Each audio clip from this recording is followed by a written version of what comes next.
iPhone 16e with its advanced camera system on us. Plus, 2 lines for just $30 a line. Guys, I can't believe it. I knew you could do it, babe. That was amazing. Mom, how do you feel? I feel great. I can't feel my feet. Let's take a picture. And then you may carry me to the car.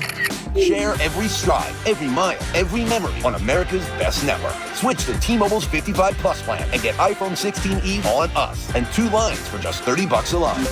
With 24 monthly bill credits and 2 eligible port-ins on Essentials 55 Plus for well-qualified customers with autopay plus taxes, fees, and $35 device connection charge. Credits end and balance due if you pay off early or cancel. Contact us. Finance agreement 128 gigabytes, $599.99 required. Best mobile network in the U.S. based on analysis by Ookla of Speed Test Intelligence Data 1H 2025. Visit T-Mobile.com. You're listening to 95.7 The Game, KGMZ FM in HD1 San Francisco on Odyssey Sports Station. Always live on the free Odyssey app, Twitch, and YouTube. Powered by First NorCal Credit Union. It's time for the kickoff show. What a win for the 49ers! It's Sunday, and we're locked in on the red and gold. What a run by George Kittle! Oh, this is what it's all about. This is what it's all about. You play from September 5th, 2025, up until January of 2026 for the opportunity to represent yourself for one game. One game, Lorenzo Neal, Evan Giddings, Steven Risotto in the house. We got you for the next 3.5 up until kickoff between the Niners and the Eagles. And Lo, oh, I can't wait to get it on. Oh, bang, bang, baby. Bang, bang, Niner gang. It's here, baby. It's here Saturday. You watched all the great games today, Sunday. It's going to be some great games today. I mean, it's the playoffs. I mean, yesterday, watching the way those games, the back and forth, every game, every team seemed like they were in it. They fought tooth and nail to the end. I love the playoffs. Are you sleeping the night before a playoff game? I know you got to get your body right, but in the middle of the night, you wake up, you're sweating a little bit. You go get some water. Maybe you get your tea like you're drinking right now, a little bit of coffee in the morning. How does one get prepared for the playoffs, especially a game that you know is going to be there? I know the Niners lost last week. We could talk about it, but they knew that this was a game that they were going to get this year. Yeah, win or go home. That's just what it is. I think when you watch the playoffs and when you think about what is the players, I remember being, the night before in the playoffs, and you do. Trust me. You see the trainer that's there, and you're like, hey, can I get some sleep medicine and Ambien? That's what the go-to was, an Ambien, because, guys, it's hard to sleep. So you see guys, some take Ambien, some take melatonin. There's, whatever you take, but definitely a night like last night, 1,000%, I'm taking that melatonin around 8 o'clock early because I'm trying to go to sleep, because you do. When you're in the playoffs, and if you don't, you're going to be up every hour. You're tossing and turning. You're going over your assignment in your head. You want to be perfect. You're thinking about the blocks. You're thinking about what plays. You're going through the dirty dozen, usually on Saturday night or Friday night for the guys that played Saturday.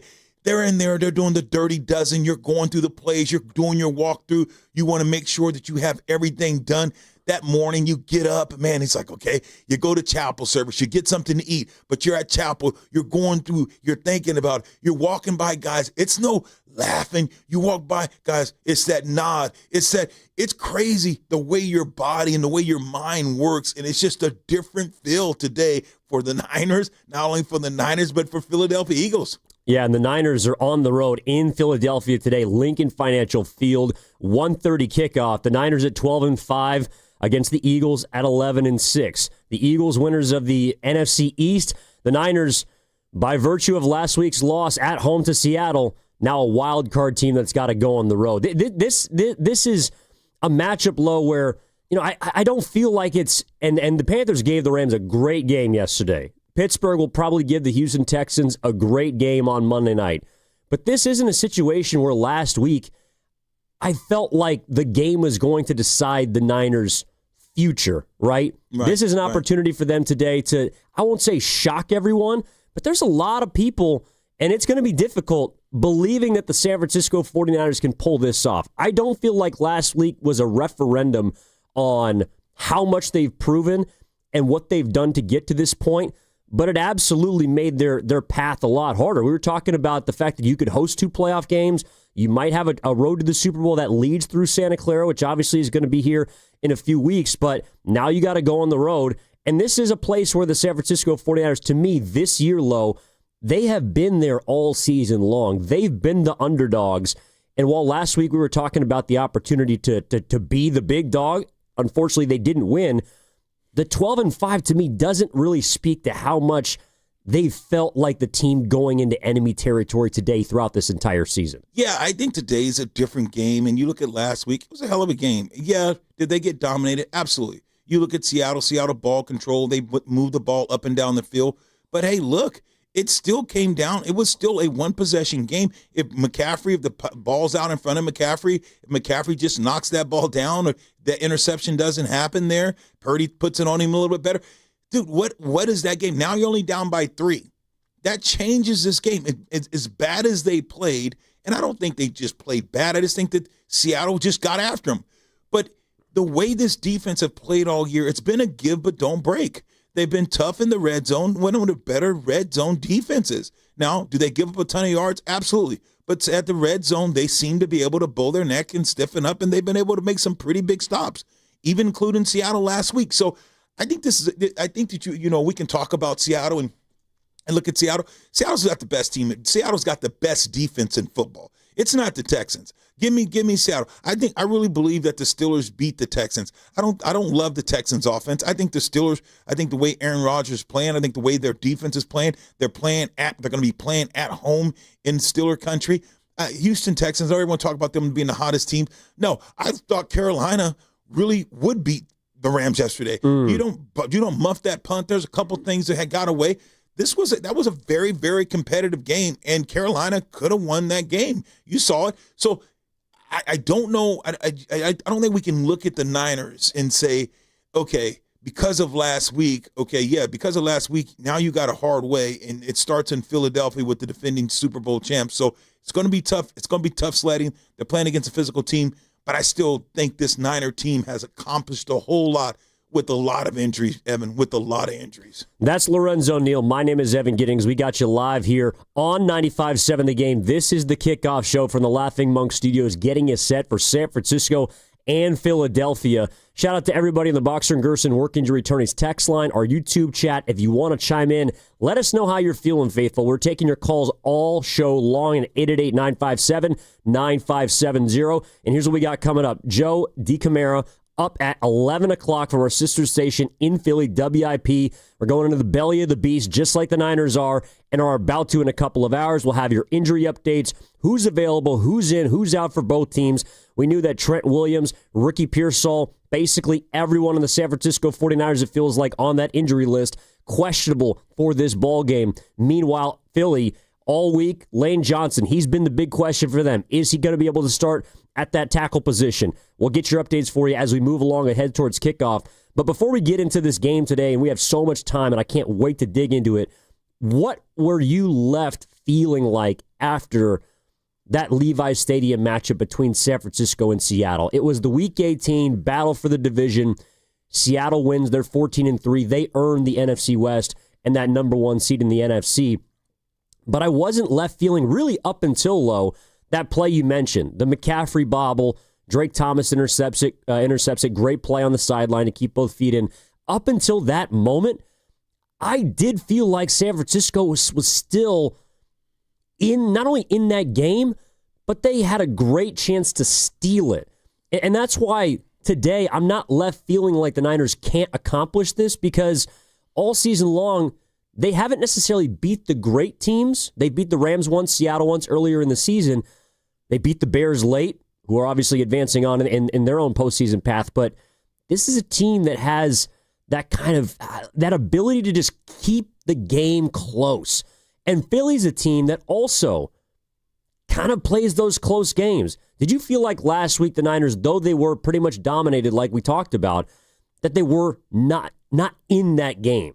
Yeah, I remember. It's interesting, Evan, because when you and I were at the game, we're talking, and we spoke at halftime. You're like, the Niners, they're in it. They're you said down by a score. You're like, you said down by a score. You're like, I think they're going to steal this game, because you were very optimistic because you let them stick around. Seattle had an opportunity to blow the doors off, and they couldn't, and they didn't. You saw yesterday the Rams go up by 14. And what happened? You see Carolina come pounding back. Football. You gotta, when you have a team down, you gotta try to knock them out. And the 49ers are a team that, hey, they will stick around. They stuck around, and I never felt that they were out of the game. To answer your question, no, they never seemed like it was out of, because Seattle didn't put enough distance between the game. So even though Seattle played better, even though Seattle was moving the ball up and down the field, even though the Niners only had, 2 first downs in the first half, man, they were still in the game. And I think they were in that game because, and this has been their advantage all season. To me, it's got to be coaching. Shanahan did not have his best day on offense. I attribute a lot of that to how good the Seattle Seahawks were defensively, along with what the Niners didn't have last week, which was Trent Williams, Pearsall, involving obviously the litany of injuries that they've sustained all year to their defense. Meanwhile, Robert Saleh has been able to patchwork this defense together to do enough to hold what I believe to be a better offense than Philly. I know the Eagles are defending Super Bowl champions, and you have to give them their respect. Even though they have the same players, to me, this isn't the same Eagles team from last year. They might have a similar defense, and we could talk about how the similarities to Seattle are involved a bit, but it's a different offense to me. And so I feel like what the Niners proved last week is even against a good offense, and they ran for 180 yards. They ran up and down on the Niners. Right. They could still do enough to, 13 points probably should have been more, right. Whether it's 16, 19, the 2 missed field goals. Right. But the defense, to me, Lo, is going to keep the Niners in the game. It's just what Robert Saleh has done on season long, and it's a big reason why a lot of vacancies right now for head coaching involve his name in those sort of conversations. Yeah, it's interesting. You hear Robert Saleh's name always going to be thrown around because he's a great defensive coach. I don't know if he's a great head coach. You don't know if he's going to ever be a great head coach, but we know one thing. Robert Saleh is a hell of a defensive coordinator. You see what he's done with this team, a bunch of misfits, a couple guys that are freaking free agents that weren't even brought in on this team. Some of these guys are brought in off the street. Think about what he's been able to do with this team. Robert Saleh is very, very sought after defensive coordinator. He gets guys to play at a very, very high level. This defense, to me, you look at this defense, especially when it comes on the red zone, they are been very, very solid. Yeah, they bend, but they don't break. And I feel like they've basically, again, just kind of mirrored the opponent that they've played. They know that they don't get a ton of pressure, even though they had 2 sacks. One of the sacks was quite big at the beginning of that football game. First and goal from the 1. Cleveland Farrell gets home. Sam Darnold gets knocked back. They end up getting no points out of the possession. You bent, but you didn't break. Meanwhile, later in that game, you were able to kind of shore up that rushing attack. I believe it was 110 yards Seattle had in the first half on the ground. You held them to 70 in the second half. They did enough, but I think the pressure in this football game does lie at the feet of Kyle Shanahan. People could talk about Robert Saleh's involvement in head coaching talks and what he's been able to do, and it's been absolutely spectacular. But to me, this game is going to put a microscope on the offense because we've talked about it. This isn't the Niners from 2023, 22, 21, 2019 that had those star caliber, game-changing type players on defense. Those players lie on offense. And that's also why it cut me low that Christian McCaffrey was the one who unfortunately bobbled that football because he is one of the few star game-changing players on this team. I think those guys are going to have to step up big today in Philly. Oh, without a doubt they are. Offensively, they say offense entertains, defense wins championships. That's true, but you got to be able to score some points. And last week, this offense was inept. Couldn't be able to move the ball up and down the field. It did not have it. If for whatever reason, give Seattle credit, they were able to just put pressure on Brock and had him off his point, and they got after him. Today, this is going to have to be a different offense. Because Philadelphia, you look at those boy dogs up front, they can get after the passer too. They can get after you as well. I'm not going to say they're Seattle's defense, but this is a good defense. It's going to be interesting because, like you just alluded to, the offense is going to have to score some points. You're going to have to at least get 21. I don't think if you get 21, I think the first team to 21 wins this football game. It could even be less. You look at Philly, they're just they want to run the ball. Saquon hasn't necessarily been doing great, so it's going to come down to Purdy ball control. It's going to be about Purdy that I don't know if it's playing up tempo. I don't know if that's the key. Going fast, getting to the line, sugar huddle, make sure they can't substitute. I don't know if that's the answer. I think it's about just knowing what you're doing, about having the plays, going out there with a purpose. I know they're going out with a purpose, but Shanahan is going to have to create some mismatches. Shanahan is going to have to find a way to get Brock outside of the pocket, because you see the way that defensive ends are coming up the field. You saw him last week when he tried to throw that one pass. He did get it to Kittle, but, dude, he had to jump and throw it, and Kittle was able to get the first down. But teams are just saying, look, we're not going to let you move outside of the pocket. So what are you going to do to get him outside the pocket? You got to make sure that the run game is working, because those defensive ends, they're going wide up the field. They're saying, hey, look, we're not going to let this bootleg happen. So you have to be able to run the ball today with some success in order to get your boot game going and the play action game going. You have to be able to run the ball, keep them honest. Well, and moving Purdy around was something that you brought up last week, and you've talked about it a lot. One of the ways to get this offense into some sort of a rhythm is to move the pocket. Were you surprised that last week they didn't do a lot of it, or do you think it was just because Christian McCaffrey was running into a wall, just an absolute blockade of white and blue jerseys every time he touched the rock? I think it's a little bit of both, because they tried at times to boot, and the guys at defensive end stayed home, and they were getting up the field. I think this week you got to look at Robinson, put him in the backfield, because he's a little bit bigger. He runs a little bit harder. You say, look, one cut and get north and south. He's been running the ball. You got to realize you made that trade because you wanted to save McCaffrey. Here's a guy that had 800 yards last year with the Commanders. You made a trade for a guy. Turn him loose. And here's the deal. You put McCaffrey in the slot. You have Kittle out on the field. Now you can motion Kittle. You have McCaffrey in the slot. What are you going to do? You're going to put a linebacker on him?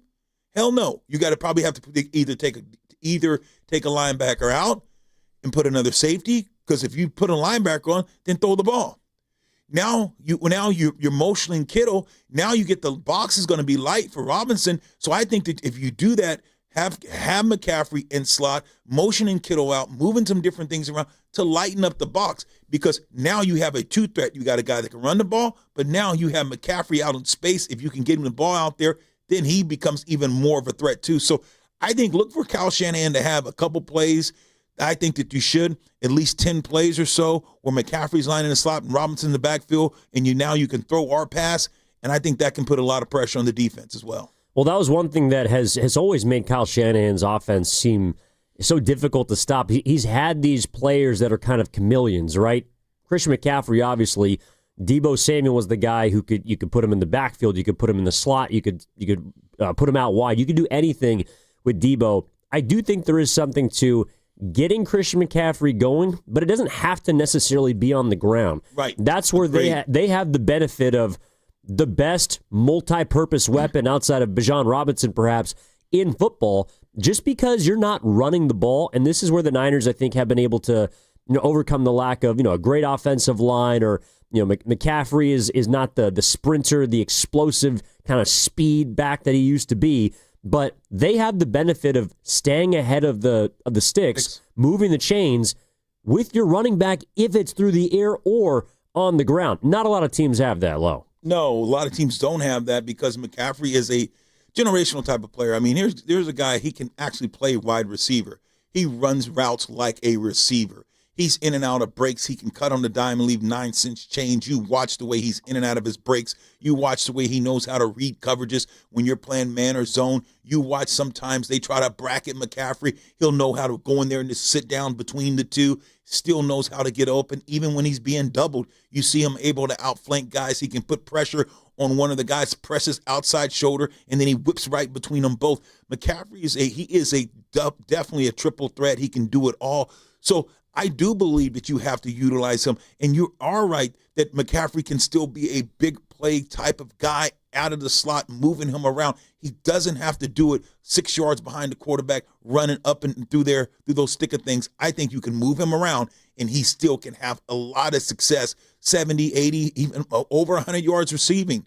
That's the type of talent that this guy is. Well, and the Niners have won football games this year where they've run for only 70 yards. Like they beat the Cardinals, 73 yards rushing. The overtime win against the Rams, only 74 yards rushing.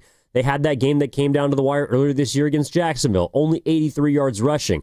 So this is a team that isn't, as to me, dependent on just pure rushing numbers as they've been in years past. That said, it's going to be very difficult to do if you don't even have 50, 60 rushing yards like they didn't last week against Seattle. You've seen a couple of teams, and I am with you. I think Seattle has proven that they're the best defense in football, even above Houston.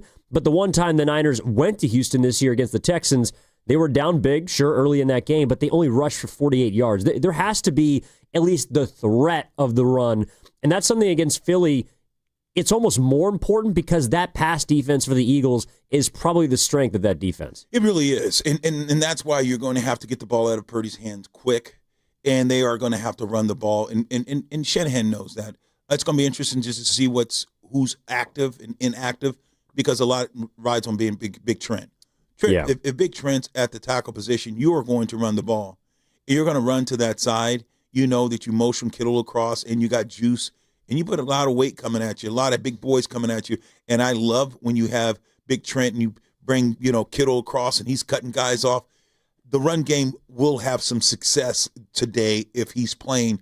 But you're going to have to mix this thing up. You're going to have plays to get the ball out of Purdy's hand. But you know that guys are going to say 1, 2, 3, and they're going to jump up and they're going to try to knock some balls down because Purdy is not one of the taller quarterbacks. So teams are like, hey, look, let's get 1, 2, 3. They're going to try to get the ball out. Get your hands up. Let's knock some balls down. So that is going to be a big part in this game where these defenders are going to try to knock balls down. So that's why I think it's going to be very imperative that you move the pocket and do other things where you can create a mismatch for that defensive front.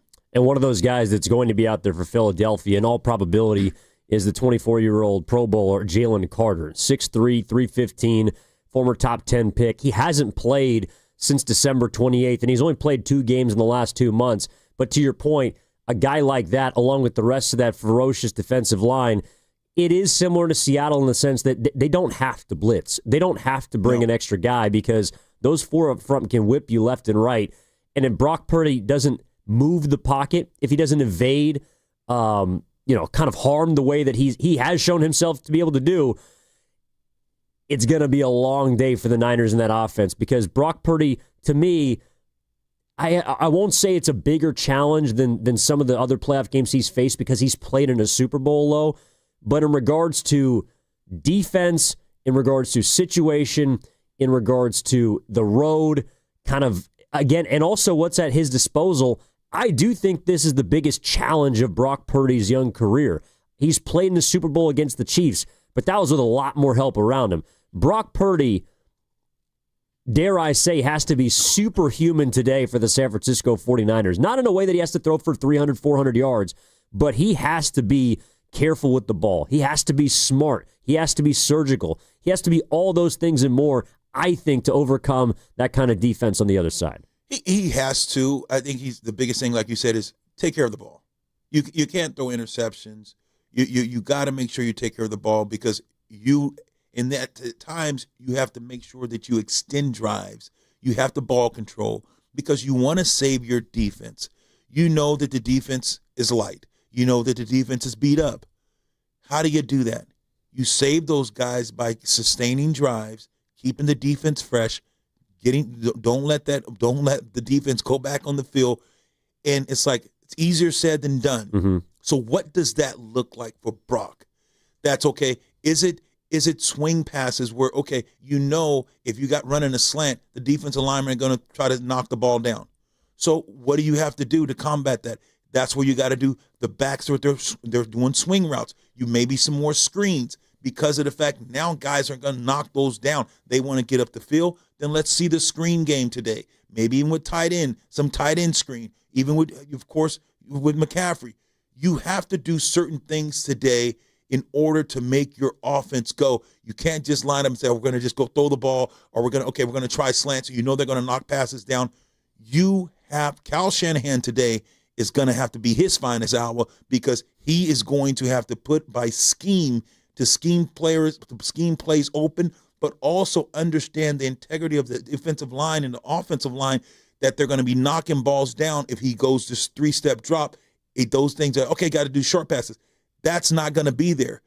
That's why you have to make sure that the linemen understand, are you cutting? Are you going to see guys cutting defensive linemen down? Say, hey, look, we want just you to fire out and cut this guy down because the ball's coming out quick.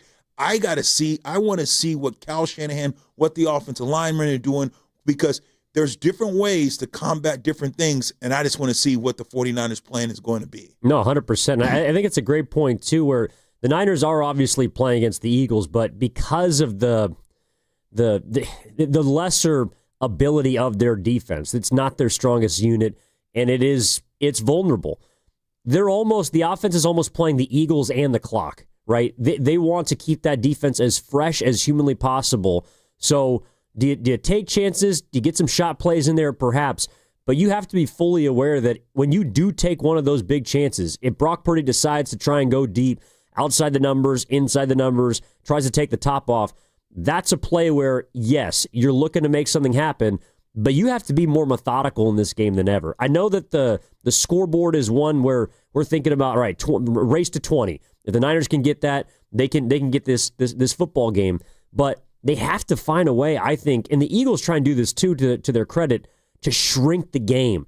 I think both teams are looking at this like the Eagles almost want their defense on the field as much as possible because that's their best unit, and the Niners are trying to keep their defense off the field as much as possible. It's interesting because the Niners' defense is their weakness. The Eagles' offense is their weakness. Meanwhile, the opposite side, it's just going to be a clash of styles to me, Lo, where you have to figure out who's going to be the one to wear down over this game. Is it going to be the big, bad Eagles at home?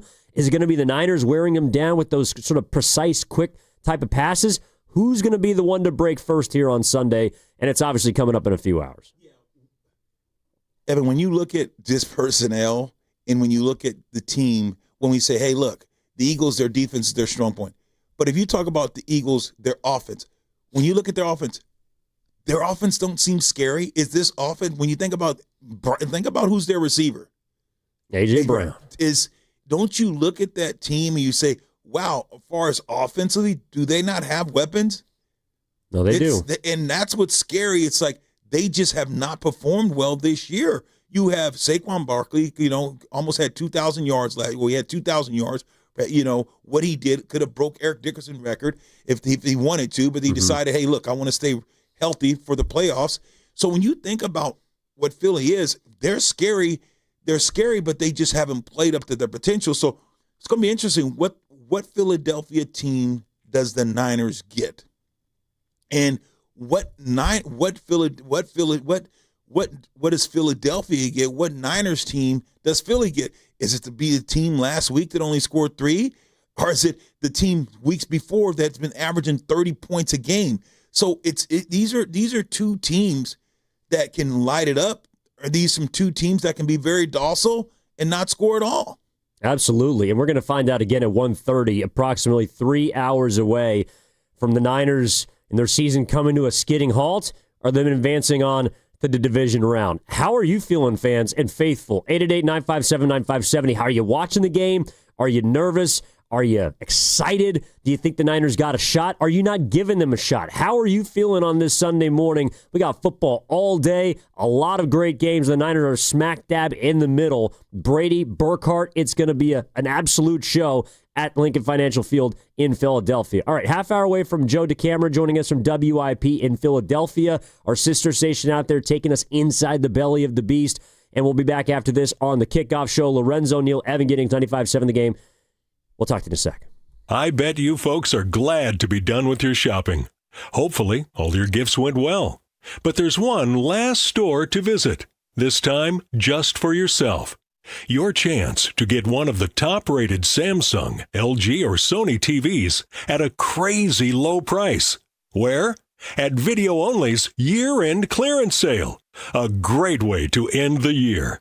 If you don't check out these deals at Video Only, you'll be sorry. Tune in for Warriors Live today, presented by Xfinity, your home court advantage. Brought to you by Xfinity. Watch all your favorite teams all in one place. Xfinity, imagine that. Happy New Year, Susan. I really appreciate you picking up the bill for lunch. I'm happy to. One of my New Year's resolutions is being better with money. So I've started using Upside, the free app that pays you cash back for buying gas. Wait a minute. Are you saying you actually get paid cash when you buy gas with the Upside app? Yes, I earn cash back just for buying the gas I was already buying. Does that actually add up to anything? I'll make $200 to $300 this year. Wow, that's serious extra cash. I'm downloading the Upside app now. Download the free Upside app now in the App Store or Google Play and start earning cash back on everyday gas purchases. Use promo code EVENT for a 25 cents per gallon bonus on your first tank. That's up to 50 cents per gallon on your next fill up. You can cash out anytime, right to your bank account or a gift card for Amazon and other brands. Just download the free Upside app and use promo code EVENT for a 25 cents per gallon bonus on your first tank. That's code EVENT. Code EVENT. Offers vary by user and location. Go to upside.com for terms and conditions. You know, covering Bay Area sports for years, I've seen athletes go through it all. The highs, the lows, and the pain that comes with getting knocked down. But when it's not just a game, when you're the one injured, or when tragedy strikes someone you love, that's where Beam Law comes in. Beam Law is the Bay Area's go-to personal injury law firm. Whether it's a car accident, a serious injury, or a wrongful death, they're there to shoulder the legal burden so you can focus on what truly matters: rebuilding, recovery, and taking care of your family. Beam Law is local, and they win, with millions recovered for clients across the region. That's why SF Weekly voted them Best of the Bay 4 times. If you've been hurt or lost someone because of someone else's negligence, call Beam Law at 415-523-5555. 415-523-5555. That's 415-523-5555, or visit hurtinthebay.com. That's hurtinthebay.com, because it's not whether you get knocked down, it's whether you get back up. Beam Law, they've got your back, Bay Area. Hey, it's Willard for Underdog Fantasy. Football season is rolling toward the end. Christian McCaffrey is rolling towards some major stats. Let's get in on this, root for it, maybe make some money too. With Underdog Unwrapped, you're going to unwrap a bunch of promos going on right now, boosts, gimme picks, even some surprises sprinkled in. You should check it out because you can make picks and win money right now in California. Playing on Underdog is easy. You pick whether your favorite players are going to go higher or lower on stats, rushing yards, receiving yards with CMC. You get the idea. So play with me, download the Underdog app, and use my promo code Willard to score $75 in bonus entries when you play your first $5. Again, the promo code is Willard. Underdog. Make picks, win money. Must be 18 or over and present in California. Terms apply. See assets.underdogfantasy.com/web/play and get terms _DFS_.html for details. If you're concerned with your play, call 1-800-GAMBLER or go online at ncpgambling.org. Now that the new year is upon us, why not consider revitalizing your home's interior? Golden State Lumber and Showroom has a simple solution on how you can transform your home from ordinary to extraordinary. By upgrading crown molding and baseboards, you can instantly add elegance and character to any room from our partners, Windsor One and Kelleher. Get inspired at goldenstatelumber.com by clicking brands. Since 1954, Golden State. When you succeed, we succeed. This is the story of the one. As an HVAC technician, he and his digital multimeter are in high demand. So when a noisy office HVAC turns out to be a failing blower motor, he doesn't break a sweat. With Grainger's easy-to-use website and product information, he selects the product he needs to keep everything humming right along. Call 1-800-GRAINGER, click Grainger.com, or just stop by. Grainger, for the ones who get it done. Oh, how's that flu, babe? Did you take Dayquil Intense Flu yet? Nah, I got this. Ugh, okay, I don't got this. You stay on the couch, and I'll grab the Dayquil. Undo your flu symptoms with Dayquil Intense Flu. Dayquil Intense Flu provides powerful relief of your flu symptoms. I'm ready for that to-do list. Wow, you do got this. Dayquil Intense Flu. The daytime coughing, aching, fever, under your flu medicine. Use as directed, keep out of reach of children.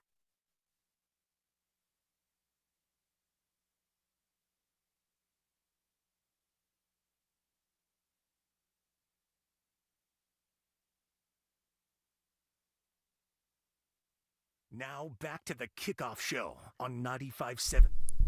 All right, happy Sunday to all. The NFL playoffs are upon us. 2 games already in the books. The Panthers taking the Rams down to the wire. The Bears coming from behind by 18. what happened yesterday could happen again today, just in completely different fashion. 3 games, and right smack dab in the middle are the San Francisco 49ers trying to go into Philadelphia, advance to the divisional round, and beat their rivals. I believe it's a rivalry low. From the recent big games that these two teams have been involved in, Philadelphia is obviously the defending champs. They got the hardware. Meanwhile, the San Francisco 49ers are a team that the last time they got to Philadelphia in the playoffs, they lost their quarterback early, and they lost a trip to the Super Bowl. Yeah, they did. So, last time it wasn't good. This time should be a lot different, and Brock hopefully stays upright. And this is going to be a hell of a game. You got two teams that have kind of under the radar this year. No, not really a dominance. Neither team has been dominant. Neither team that people think will win the Super Bowl. Let's be real. But both teams that people think that have some ability. Both teams that has underachieved. So both teams that overachieved. One team has overachieved more than Niners. In Philadelphia, let's be real. A lot of people think that they've underachieved. They should be a lot better offensively, especially. Talk about Jalen, talking about inconsistent at the quarterback position, talking about Saquon Barkley, what he has not been able to do, no big games really this year. So the Niners, you're talking about a team that's overachieved, that's got 4 or 5 of their starting defensive guys that are gone for the year, a team that 2 of the receivers, their 2 starting receivers are not playing. Debo's gone. Ayuk's not playing this year. Think about what this team has been able to do and be right here, right now, competing, to try to earn the right to advance another round. So this is going to be a good game, and two teams that are playing for a lot today because it's win or go home. So I just can't wait to see what the Niners roll out. I can't wait to see what the Niners have, what Shanahan has up his sleeve, because everyone's talking about this defense of the Philadelphia Eagles. I think last week, to me, was a great test for this San Francisco 49ers offense. You went against the Seattle Seahawks, who you and I believe may be the best defense in football. Mm-hmm. And you went toe-to-toe. Yes, you lost that game, but look what you were able to do. You had an opportunity to win that game. You were in that game. So I think that these guys now are going to be prepared, because that Philadelphia defensive front, it's tough. But I don't think that you can say it's head and shoulders above the Seattle. I think Seattle may be even a little bit better defensive front. So I think the Niners got a great barometer last week, what they're going to be in for today. And I think the question you asked before the last commercial break was the perfect one.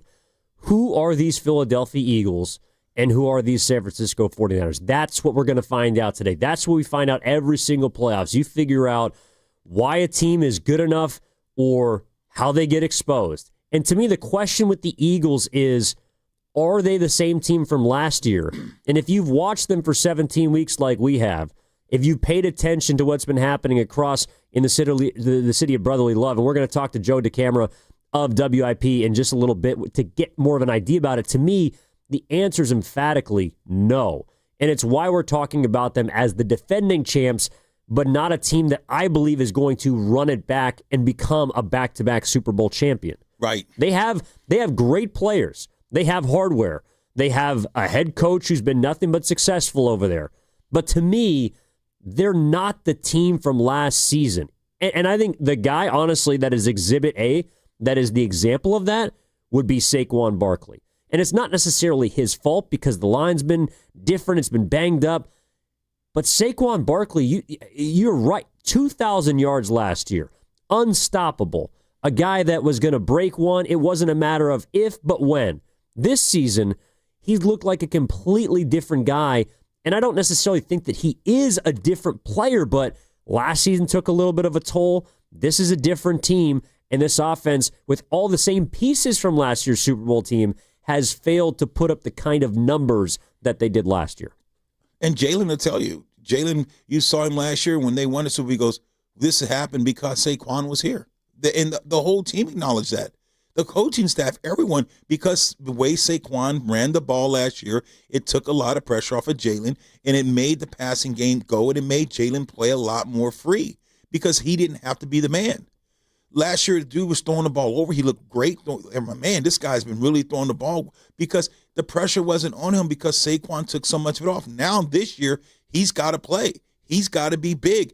And I think that's what you see, and that's what people are wondering, how good can this team be?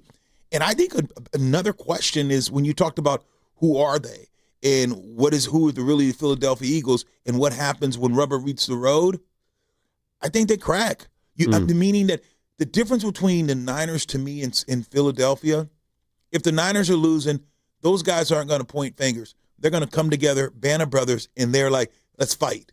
You watch them. They fight.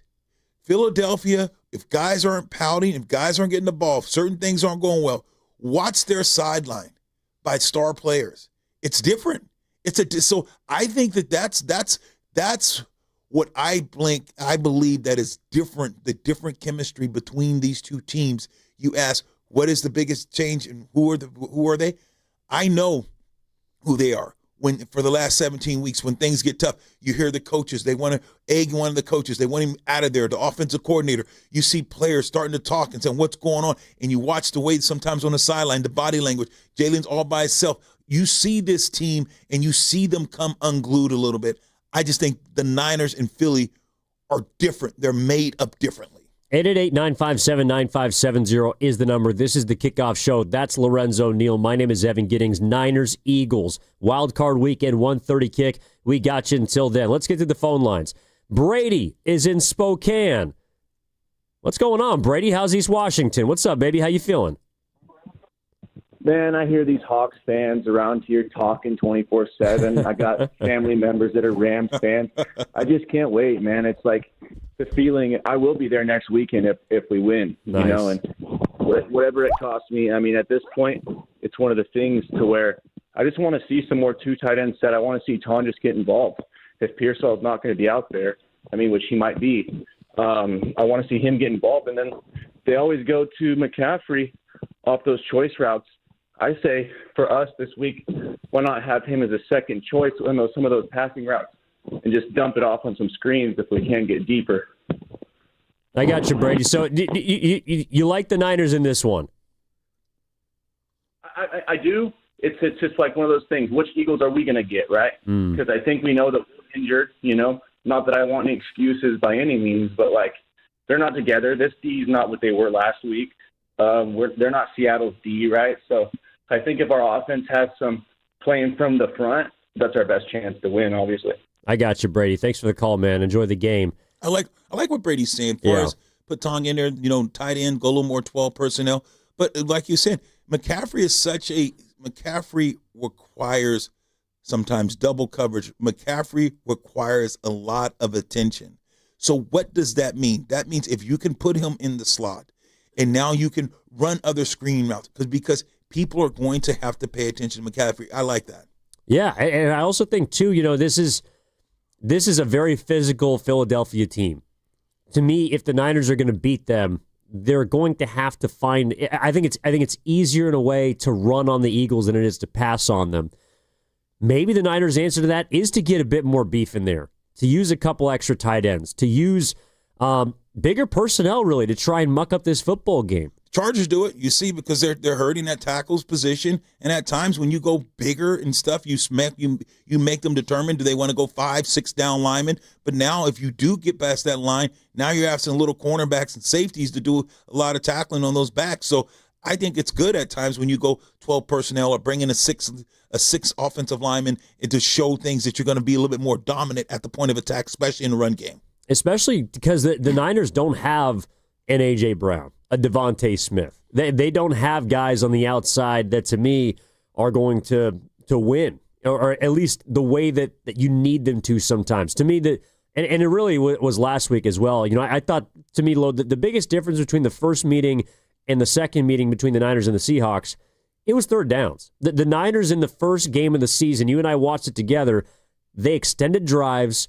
Brock Purdy, along with the rest of that offense, made plays on third downs. They kept the Seahawks on the sideline. But more importantly, they had more of a rhythm offensively. I mean, that offense on last Saturday, they had 2 3-and-outs. Like you said, the 2 first downs in the first half. I mean, they had 9 first downs in the game, and 4 of them came on that final drive. So, like, the Niners just could not, and I don't know if it was Kyle not being able to get into a rhythm, Brock not having a good rhythm. This, to me, to Brady's point, is going to be a game where you need a lot more from your offense earlier in this game. Oh, you are. You're going to have to depend heavily on your offense. And it's just how. I think we know that the offense need to be aggressive, but it's just like how. I think that's the biggest question. What is Shanahan going to do? Because they do present a problem. Is it 12 personnel? Is it 6 offensive linemen? Is it, going too tight? Is it friggin' moving McCaffrey out in the slot?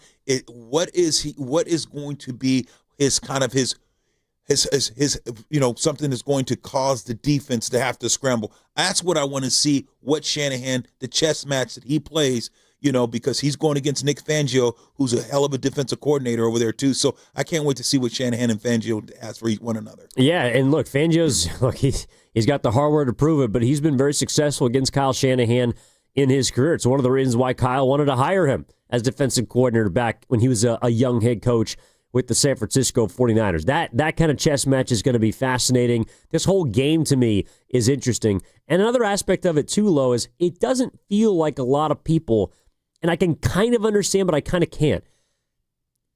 A lot of people aren't giving the Niners a chance in this football game. If you look at the spreads, kind of the indication of the public feeling towards these games, obviously the Rams-Panthers was the most lopsided one, right? People believe that the Rams are going to blow the Panthers out. It didn't happen. The second largest spread of the weekend, so by many people's estimations, the second largest disparity between the two teams is the Niners and the Eagles. Is that how you're feeling going into this football game? You know what? Is that the second largest disparity? Like you say, God, the David and Goliath. If you looked at it on paper, you say, which would be the second?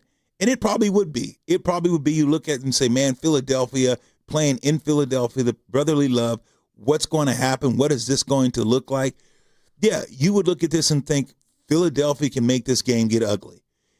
How are the Niners going to handle this? Are the Niners defense going to just get ran all over? Are they going to say, Philadelphia is going to come out and they are going to run the ball, and they are going to run the ball quite often. And it's going to be a matter, is the Niners going to be able to hold up? That's the question. And I also think, too, on the Philadelphia side of things, is this a team that is a sleeping giant? And I think that's a question that I've had about a few teams in the NFL this year. To me, the Rams, I've had a question about it. I am of the belief, Lo, that you are what your season has been. The Philadelphia Eagles are a team that are a very solid group. They have a great defense. But more often than not, they have not shown themselves over the course of 17 games to be the team from last year. It's one of the reasons why, as much as I do believe in the Rams and that offense, to me, the way they played down the stretch of the season, it leaves me wanting a little bit more. I think the resume from the San Francisco 49ers is, well, you've beaten the teams you're supposed to. You had to shoot out with Chicago, but the best of the best have gotten the best of you more often than not this year.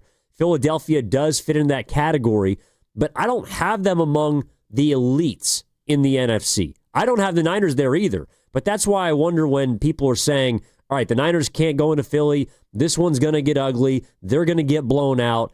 That's why I don't necessarily buy into that, because the Niners haven't been a team that's been destroyed all but 2 times. The Rams the second time, and then you could say the Seahawks game just by total yardage. The Eagles aren't a team that's blown out opponents, good opponents, I should say. They've beaten bad ones, but they have not done what they did last year, which is walk down the best of the best and prove that they're top dogs. No, they haven't. They have been a shell of themselves last year, this year, but they won 11 games. They still won their conference. So you look at this Philadelphia Eagles team. Are you waiting for this thing to explode? And are they going to explode? Is Saquon getting ready to go off? They rested him last week. He didn't play. Jalen was rested. They rested a lot of the guys. So they did that for a reason. They believe that these guys are due. They believe that they needed the rest, but they also believe that these guys were struggling. Reason why they didn't play them. It's a reason why they didn't, because they could have moved up a spot. They didn't because it's like, man, these guys need a break because they have not been playing, at the level they're capable of. And it starts with Saquon. Philadelphia goes as Saquon go. We know that offensively wise. And it's like, so that's why you're talking about, they haven't blown anyone out because Saquon hasn't had that monster 150, 200 plus yard game. When he runs like that, and then you got AJ with 100 some yards, that's when those games got ugly because teams just couldn't stop the run. And that's why you haven't seen Philadelphia dominate this year. Yeah, I 100% agree with you. And in 10 minutes, we're going to find out hopefully more as to why with Joe Damera of WIP from Philadelphia, our sister station out east, right before the Niners take on the Eagles at 1:30. 90 minutes prior to kickoff is when we're going to have those inactives for you. Who's playing, who's in, who's out, could absolutely dictate the story of this game.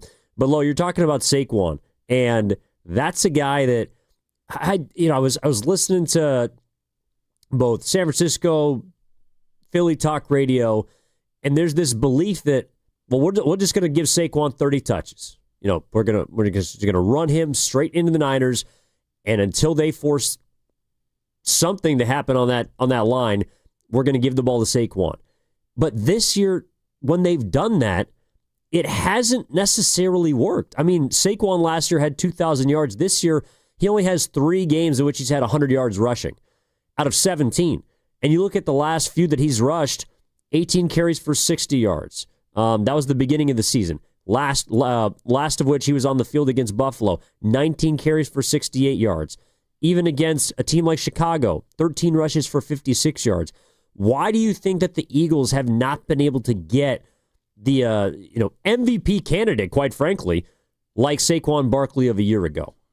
I think it has to do with several things. One, the holes aren't there. Saquon, at times, you'll see he won't just necessarily hit it. If it's not there, sometimes he'll try to make guys miss. He'll try to just spin. He doesn't necessarily take on the hard punishment. Saquon's not a guy that runs really hard. Now, does he have strong legs? Is Saquon capable of it? Oof. Absolutely he is. But he's the type of guy that wants to feel his way and use his speed to burst. We've seen the kind of speed that he has. If he's even, he's leaving. This guy is very, very fast, Saquon is, but he does not run that type of way. He's a guy that wants to pick. He's a guy that wants to see it, and then he wants to get on it. He doesn't want that physicality. So I hope he's playing like that, but we don't know, and that's why it's the playoffs. So we'll see if Saquon's going to be, okay, I'm going to play bully ball today. I'm going to put my big boy pads on, and I'm going to run over people and run through guys, and I just haven't seen that type of Saquon this year. And maybe it is because he's a little more fresh, right? He got the rest last week against Washington. I also think, too, that not that Philly picked the opponent, but I do get the feeling, Lo, that Philadelphia is a group that said last week, rest is more important than seeding. Yeah. If they're going to run this back, if they're going to make a run at the Super Bowl, they know the 1 seed's not in play. They wanted that bye week. And it's unfortunate that the Niners had to play so hard against a physical team because the 1 seed was in play. In a way, do you think that the Niners, I kind of feel like the Niners themselves, with how many guys have been banged up, Trent questionable, Pearsall questionable, guys being less than 100%, in a way, the fact that they had to play for the 1 seed might hurt them today against a team that said, that's fine. We'll play 6, we'll play 5. We don't care where we go as long as Jalen, Saquon, all the rest of the guys are feeling as close to 100% as possible. Yeah, you may be right. They're going to be a lot fresher, and that's what they said. They said, hey, the Chargers did that. A lot of teams said, hey, look, we don't care where we fall. We're just going to, you know what, we're going to be fresh. The Niners couldn't afford to do that. They had to do that. I don't know if we want to grab that caller real quick and then go back, but we're going to grab the caller real quick. But I do believe that the Niners had to play the way they did last week because you wanted that 1 seed. Absolutely. 888-957-9570 is the number. We're speaking with Joe Damera of WIP, hosting the morning for them out in Philly in just about 10 minutes. In the meantime, let's go to Richie, who's in Queens and wants to get in on the action about the Niners and the Eagles. Richie, how you feeling back east, buddy? What's going on? Well, I'm up in Philly now, and there's obviously a lot of talk about this game. And the main thing I'm thinking of is the fact that you mentioned about running at them because they're so quick laterally. That might have to be a big play, big part of their game. And if they don't get to him, and that's Jalen, he's got to come up with a plan because they obviously don't sack people. And they've got to come up with a plan to put pressure because the secondary, from what I've seen, in the last couple of weeks has played very soft. This could be a big game for Jalen Hurts if they don't come up with some kind of defensive scheme. And I think they're going to play a lot of man-to-man because I'm hearing up here they don't have a lot of faith that you guys have got a number one receiver. You know, obviously Ayuk was a big loss.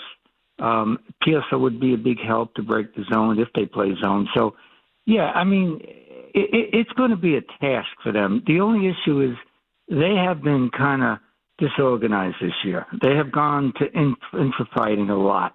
They've gotten big leads and their offense goes south. Is Purdy going to be able to withhold that pass rush? Are they going to go quick screens and use McCaffrey in that respect? I'm really curious what the game plan is because right now the edge has to be with the Eagles. But do I think that they can win this game? Yeah. But I think the coaching is going to be so, and obviously no turnovers and score points, guys. Real quick too. Did you watch the games yesterday? And look, maybe I'm old school in '78. Third and fourth and four from the 32. When does it stop? When do people start realizing that, you know, analytics play a certain point, but points are big? I know the Bears came back and won that game, but it drives me crazy. Take care, guys. I got you, Richie. Well, look, odds are in a game like this, when you're the underdog, you're on the road, you're going to have to make some of those hard choices. You're going to have to decide whether you want to go for it on fourth down around midfield or maybe on your side of the field to keep a drive going. I think Kyle Shanahan is absolutely going to be in a similar situation to last night, and probably just like last night in the Packers and Bears game, that's going to be a massive type of moment that we're talking about on Monday after this game. No question. And he made some great points. It's like, hey, look, here's a Philadelphia team that you do have to give the edge to. Here's a Philadelphia team said we don't care about any but the seeding. We're going to rest our guys. Here's a Philadelphia team that you're hearing, hey, look, we're going to play man-to-man because we don't believe that the Niners have a receiver that can beat you. So they said, hey, look, we can play man-to-man and we can put that flash rush on. What's going to be the adjustment? Is it going to be running more counters? Is it running more crossing routes where you guys are rubbing each other off? What are you going to do to counter what the Eagles want to do? Are you going to line guys up in bunch? So look for the Niners to come out in that bunch. That's where he kind of got the triangle. One guy at the point, two receivers behind. That's how you kind of combat man. So now guys are running through zones, so guys got to pass guys off. So it's going to be interesting what Kyle Shanahan comes up with to try to be able to scheme receivers open because, like you said, who is the true number one? Do the Niners, if Ricky Pearsall is not playing, does the Niners really have a true number one receiver? And we're also going to find out a little bit more coming up next what the Eagles are feeling, what Nick Sirianni might be going through right now, what Jalen Hurts is preparing for as the defending Super Bowl champion MVP. Joe DeCamara, morning show host in Philadelphia, WIP, our sister station out back east, is going to join us on the other side of this commercial break to get you set for the 49ers and the Eagles. Wildcard weekend is underway. It is upon us. The Niners, one, done. Will they move on? We're going to find out in a few hours. That's Lorenzo Neal. My name is Evan Giddings. We'll be back after this on the Kickoff Show on 95.7 The Game. Boy, am I glad to be done with my holiday shopping. Oh, I know. And now I just want to relax. Me too. Well, except there's one more store we should check out. Oh, no way. Because this week, we can get a Samsung, LG, or Sony TV at an incredible price. Really? Where? At Video Only's year-end clearance sale. They're really cutting deals. Because the holidays are over? Yep. So this is our chance to get what we wanted for Christmas. Are the prices really that good? Yes. For 7 days they are. And Video Only has those top-rated models we were thinking about all on sale. All right. The best stuff cheap is worth a trip.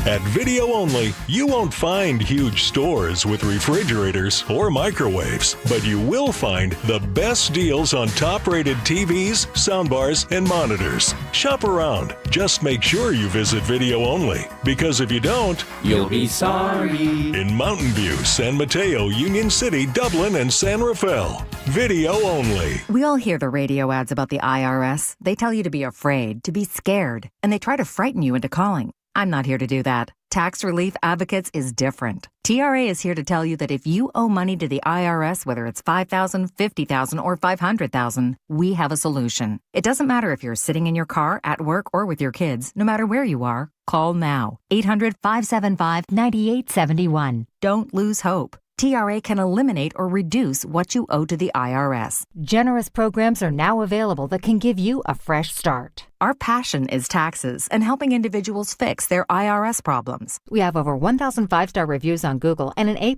with the Better Business Bureau. You don't need to be afraid of the IRS any longer. End your tax nightmare today by visiting us online at TRA.com or call 800-575-9871. That's 800-575-9871. Tax Relief Advocates. Real solutions for real people. The playoffs start this weekend, and now you can trade on football legally nationwide on Kelsey. Will LA upset New England Sunday night? Trade the game, player props, and more. Use code FAN to get $20 when you trade 100. KALSHI. Kelsey. Trade on anything.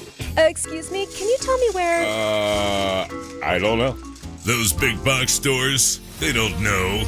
But Dolan's knows. For 60 years, Dolan's Lumber has been serving the Bay Area with the materials and the knowledge to make your next home improvement project stellar. Lumber, doors, windows, you name it. Dolan's knows exactly what you need. So skip the guessing. Go with the experts. Remember, Dolan's knows. Call now for a quote. 800-9-DOLANS or visit DolanLumber.com. Boy, am I glad to be done with my holiday shopping. Oh, I know. And now I just want to relax. Me too. Well, except there's one more store we should check out. Oh, no way. Because this week, we can get a Samsung, LG, or Sony TV at an incredible price. Really? Where? At Video Only's year-end clearance sale. They're really cutting deals. Because the holidays are over? Yep. So this is our chance to get what we wanted for Christmas. Are the prices really that good? Yes. For 7 days they are. And Video Only has those top-rated models we were thinking about all on sale. All right. The best stuff cheap is worth a trip.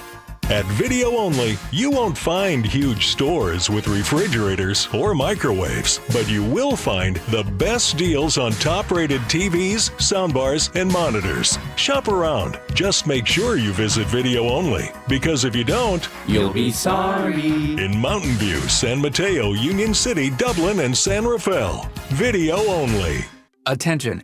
Have you racked up $10,000 or more in credit card debt? Are you barely getting by making minimum payments?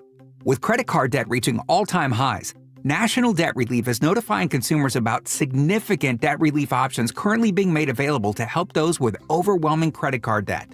These options may reduce a large portion of credit card debt for those who qualify. You don't need to declare bankruptcy or take out a consolidation loan, and you may only have to pay back a fraction of what you owe, even if you have bad credit. National Debt Relief has already reduced the credit card debt for more than 550,000 consumers. So don't wait. If you owe $10,000, $20,000, or even $100,000 in credit card debt, you can now take advantage of this financial debt relief as the cost of living continues to skyrocket. To check what debt reduction you may qualify for, call 800-358-6868. That's 800-358-6868. Again, 800-358-6868. Another app for inventory, one for CRM. Oh, don't forget accounting. Wait, which login was that? Or you could use Odoo, one fully integrated system that does it all without the hassle. Ditch the app overload. Get everything your business needs on one platform. Try Odoo free today at odoo.com. That's ODOO.com. It's your captain speaking. To the passenger with the Mirror Fast soft shoes, smart move. No way am I letting travel constipation ruin this trip. Can't blame you. Mirror Fast works fast, but without the harsh side effects. Since I'm such a smart traveler, can I move to first class? No.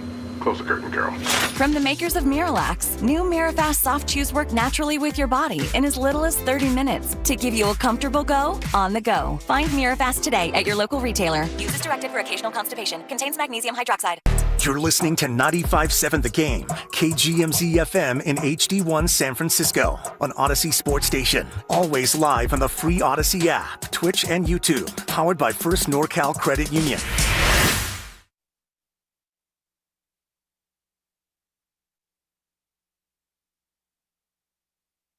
Now back to the kickoff show on 95.7 The Game. All right, Evan Giddings alongside the great Lorenzo Neal with you here on a Sunday morning, getting you set for Wild Card Weekend. Niners, Eagles, 1:30 Pacific Standard at Lincoln Financial Field.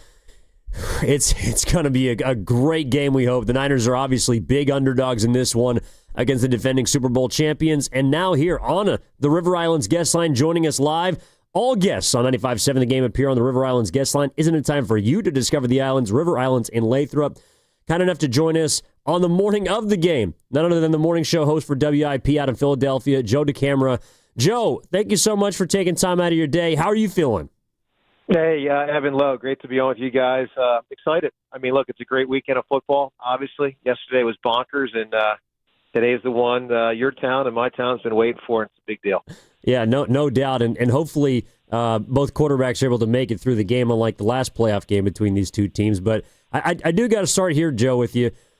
Who are the Philadelphia Eagles, the 2025 Philadelphia Eagles? We've been talking about it the first hour of the show, and I'm hoping that you can help enlighten us a little bit. Well, look, I'd say it's a good question because we've been trying to figure it out ourselves to an extent all year. Look, the Eagles are certainly I call them a very good football team. They're not as good as last year. That's obvious. They're a team that wins much like last year through the strength of a phenomenal defense. I mean, really a phenomenal defense. And you can't look at the stats the Eagles have had defensively this year for the whole and think that's what you get today, because you get a better defense than that because they improved as the season went on. You know, the addition of Jalen Phillips as a defensive end, brought back Brandon Graham. Jalen Carter's played better lately. So it's really, I think, a legit top three defense in pro football.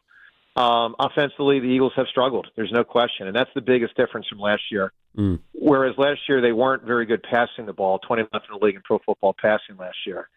They could run it up and down, up and down, up and down all day. And this year that has not been the case. So they're a team that I think wants to get back to trying to effectively run the ball, should be better running the ball in the playoffs because I think Jalen Hurts will cut it loose and start running more. But there have been issues with the offensive line from an injury standpoint.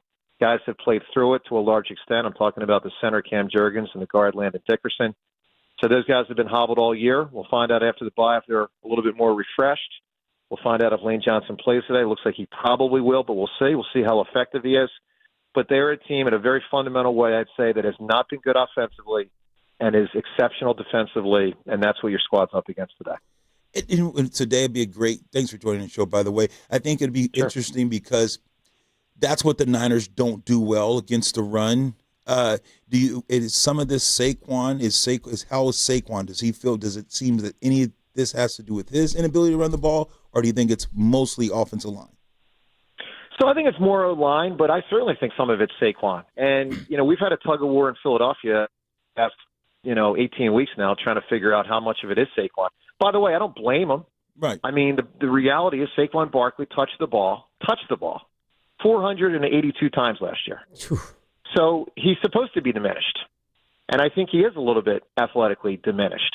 But I think the bigger deal has been the offensive line. I mean, the reality is that they just have not been very effective. This is after, I think, pretty clearly being the best group over the last roughly 10 years in pro football, and certainly the best last year.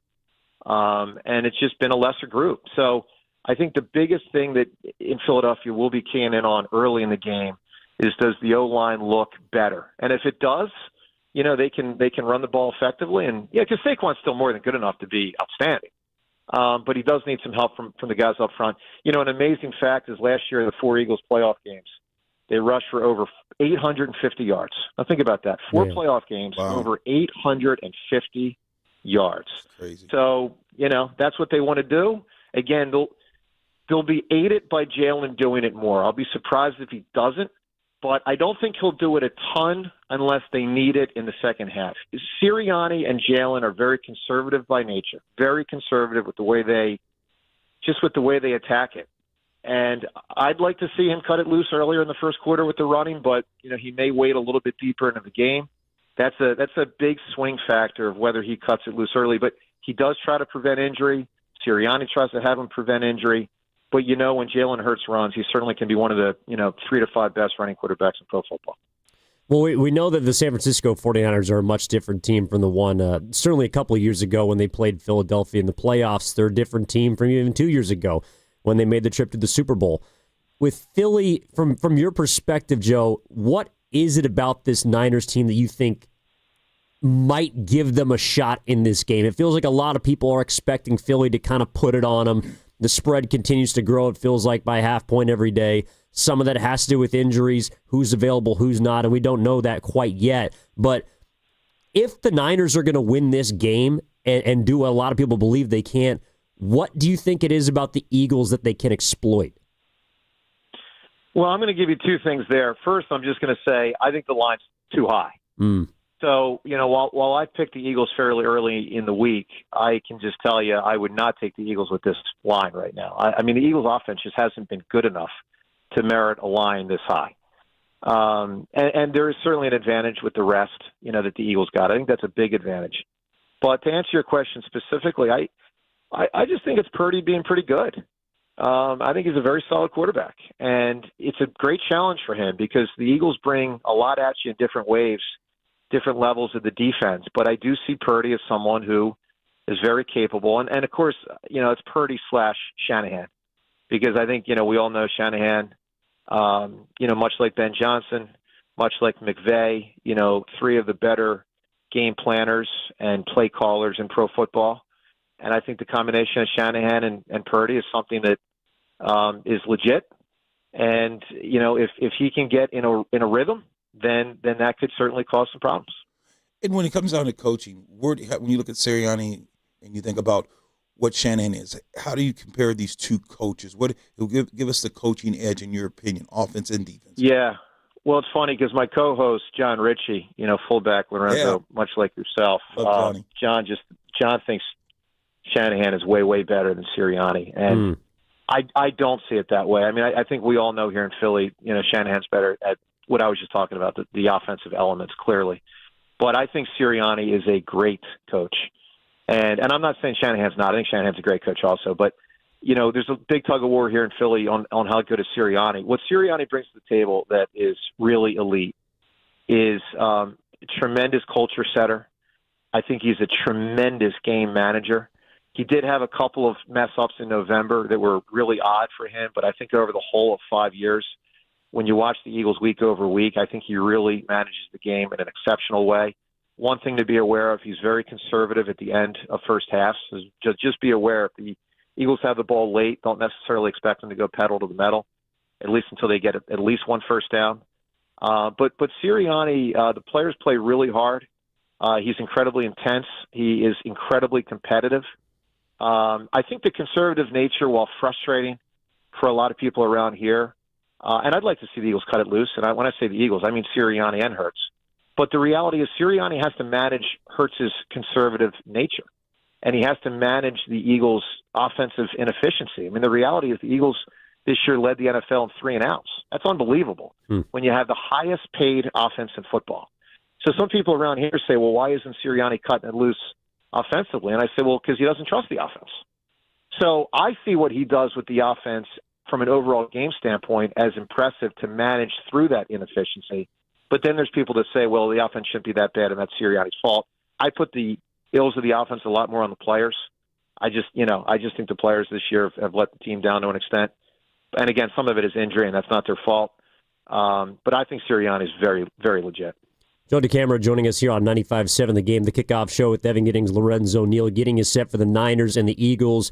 Joe, morning show host out at WIP in Philadelphia. And on the heels of that, I know it was on your station earlier this week. Brian Baldinger joins us once a week as well, was asked the Sirianni-Hurts combination greater than, lesser than Purdy and Shanahan. He said emphatically that it's Sirianni and Hurts. Do you also believe in that, or do you think that this head coaching quarterback combination is a lot closer perhaps than Baldinger let on? Well, I think it's way closer than Baldy said. I was shocked Baldy said what he said. But, look, I would lean toward Hurts and Sirianni, but let me be clear. I think it's very close. But I'll tell you, I mean, I'll give you an example because I heard, what you said as we began this regarding, the last time in a playoff game, obviously you lost not one but 2 quarterbacks. Mm-hmm. But just for instance, and this is something Shanahan's going to always have to own, when Purdy got knocked out, it wasn't a fluke. I mean, sometimes those things can be a little fluky, but the reality is, for all his great game scheming and play scheming, don't have a tight end try to block the Eagles' best pass rusher. A backup tight end, yeah. backup tight end, and that's what he did. I mean, that game got wrecked because Hassan Reddick wrecked the game, and he wrecked the game in part because the tight end was blocking him, and that's a chance that coaches take from time to time. But there's it can work, and you can have a great offensive play, and and all that stuff for the offense, but there's a big risk that comes with that, and that's something Shanahan's going to have to own. We'll always have to own. So. Look, very close. I think Baldy was way too far with tipping it as far as he did to the Philly side. But I think both are outstanding combinations. But I do lean toward the Hurts and Sirianni thing there. But it's close. If something were to go right, the 49ers some kind of way won this game, possible. How is the coach? Is Sirianni, is he safe? Does he loved in Philly? The city of brotherly love. What goes through the mind of the fans there? Because you see Baltimore moved on from Harbaugh, still a great coach. Is he still safe there? I think 1,000,000,000%. I look.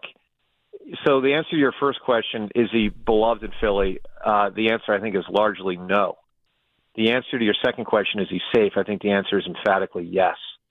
Sirianni and Hurts are both a conundrum to a lot of people around here, again, in part because of the conservative nature and in part because of the tremendous roster that Howie Roseman has given both of them over the last 5 years. So there's always this confusion and consternation about how much credit goes to the coach, how much credit goes to the quarterback, and how much credit is just that they're just an unbelievable roster. And that's just the way the conversation goes. But Sirianni should not be going anywhere. I don't think will be going anywhere. I think Jalen's always been a little bit more – his future's always been a little bit more tenuous than Sirianni. There's people that emphatically disagree with me on that. But personally, I think Sirianni's safer than Jalen. But, both will be back next year. And they've had too much success to turn their back on that. And, again, it's so I'll just put it this way, guys. The conservative nature drives Philly sports fans crazy. And the inefficiency offensively drives Philly sports fans crazy. And that's why I think the point spread's too high. I mean, at a simple point, I would just say the point spread's too high, not so much because of who the Eagles are playing, but because the Eagles in this year should almost never be favored by that much. They just don't score enough to justify that. But it is possible that Hurts and Sirianni have figured something out. I'll give you, this will resonate with you guys. Obviously, what Golden State did 10 years ago, surging in the NBA and the 4 titles, in part was talent, but in part was realizing the math of threes are more important than twos. And they just kind of figured it out before other people figured it out. I think it is possible that Hurts and Sirianni have figured out that just not turning the ball over, is even more important than people realize. Everyone knows it's the most important stat in football, but I think they think it might be even more important than people realize. They just don't turn it over. And so you'll see a lot of punts from the Eagles, and it looks really boring. But over the whole of a game and over the whole of a season, they win an awful lot of games, and part of it is because they just do not turn the ball over. Yeah, no doubt. And we're looking to see – I think that's going to be a big part of the game, the turnover battle, who possesses it more. In many ways may shape the story of this game. As far as the reaction is concerned, Joe, I know out here in San Francisco, people are kind of tiptoeing around. Well, the Niners, they've overachieved this year, and they're blessed to be in this game, even though they had a shot at the 1 seed. I'm curious, as someone who's done it as long as you have in Philadelphia, if the Niners upset the Eagles today, what is the Monday morning reaction on your show going to be like? Well, Hurts and Sirianni will probably be the two that come under the most criticism. The offense will be criticized. Town will be flipping out. I mean, look, we got to see the nature of the game to know, obviously to know quite how that goes. But it's not pretty around here when one of our teams loses the playoff game, especially when the team is favored. With that said, I guess I annoy the audience at times when I talk about this is the price of doing business. Yeah. Meaning, if you want your team in the playoffs every year, and the Phillies are an example, you better be ready to have your hearts ripped out from you, every once in a while, because that's inevitable. Even the 49ers, to give you an example, you guys know in 87, that was a crushing loss to the Vikings in the playoffs. And you came back and won 2 more right after that. So the reality is that all you can do is restock every year to the best extent that you feel like you can and take another swing at it. And if people are freaking out around here to the extent where they think the Eagles are a bunch of bums, then I'll fight them all day on the radio.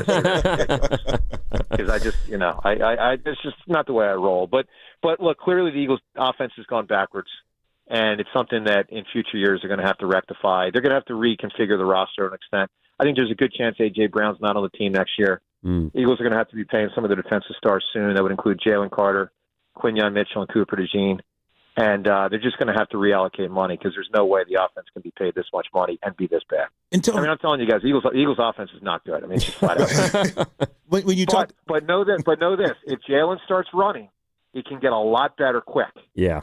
Right. It can get a lot better quick. Oh, he can. He can solve a lot of problems with his legs. When you talk about Brown, what is the biggest disconnect? I mean, because do you think he's a true number one? You see how big, physical. What is the biggest disconnect between Brown and that offense? Well, there's a couple things. I mean, it's pretty well understood around here that A.J. and Jalen aren't personally on the same page the way they used to be. So, how much that impacts things is impossible for me to say, but it's pretty well understood that they just don't vibe the way they used to on a personal level. I think the biggest thing beyond that, though, is just that the Eagles run the ball a lot. Jalen's very conservative. He's not a great passing quarterback. And I think A.J.'s grown really frustrated by having a much more limited role in this offense than – let's put it this way. A.J. Brown is still, in my opinion, one of the better wide receivers in football. Now, do I think he's as good as 2 and 3 years ago? I don't. But he's probably close. But, I think the reality is that he sees the Jamar Chases and the Justin Jeffersons and all these guys, these 8 or 10 receivers that just put up, 100 catches, 120 catches if they have full healthy seasons, CeeDee Lamb, these guys. And it's got to drive him nuts because he just doesn't get that opportunity. And I'm sure that, he tries to say the right things publicly. Sometimes he does not. And so I think he's just grown really frustrated to have a much more limited role in this offense than he would prefer. And a lot of that goes back to, again, Jalen's conservative nature and Jalen not being a great passing quarterback. So, it bothers him. And I don't blame him for being bothered by it. I do blame A.J. Brown for sometimes saying more publicly and tweeting more publicly about it than he should. Yeah, no doubt. Joe DeCamera joining us here on the kickoff show before the Niners and the Eagles go toe-to-toe at 1:30 Pacific time. Last one for you, Joe.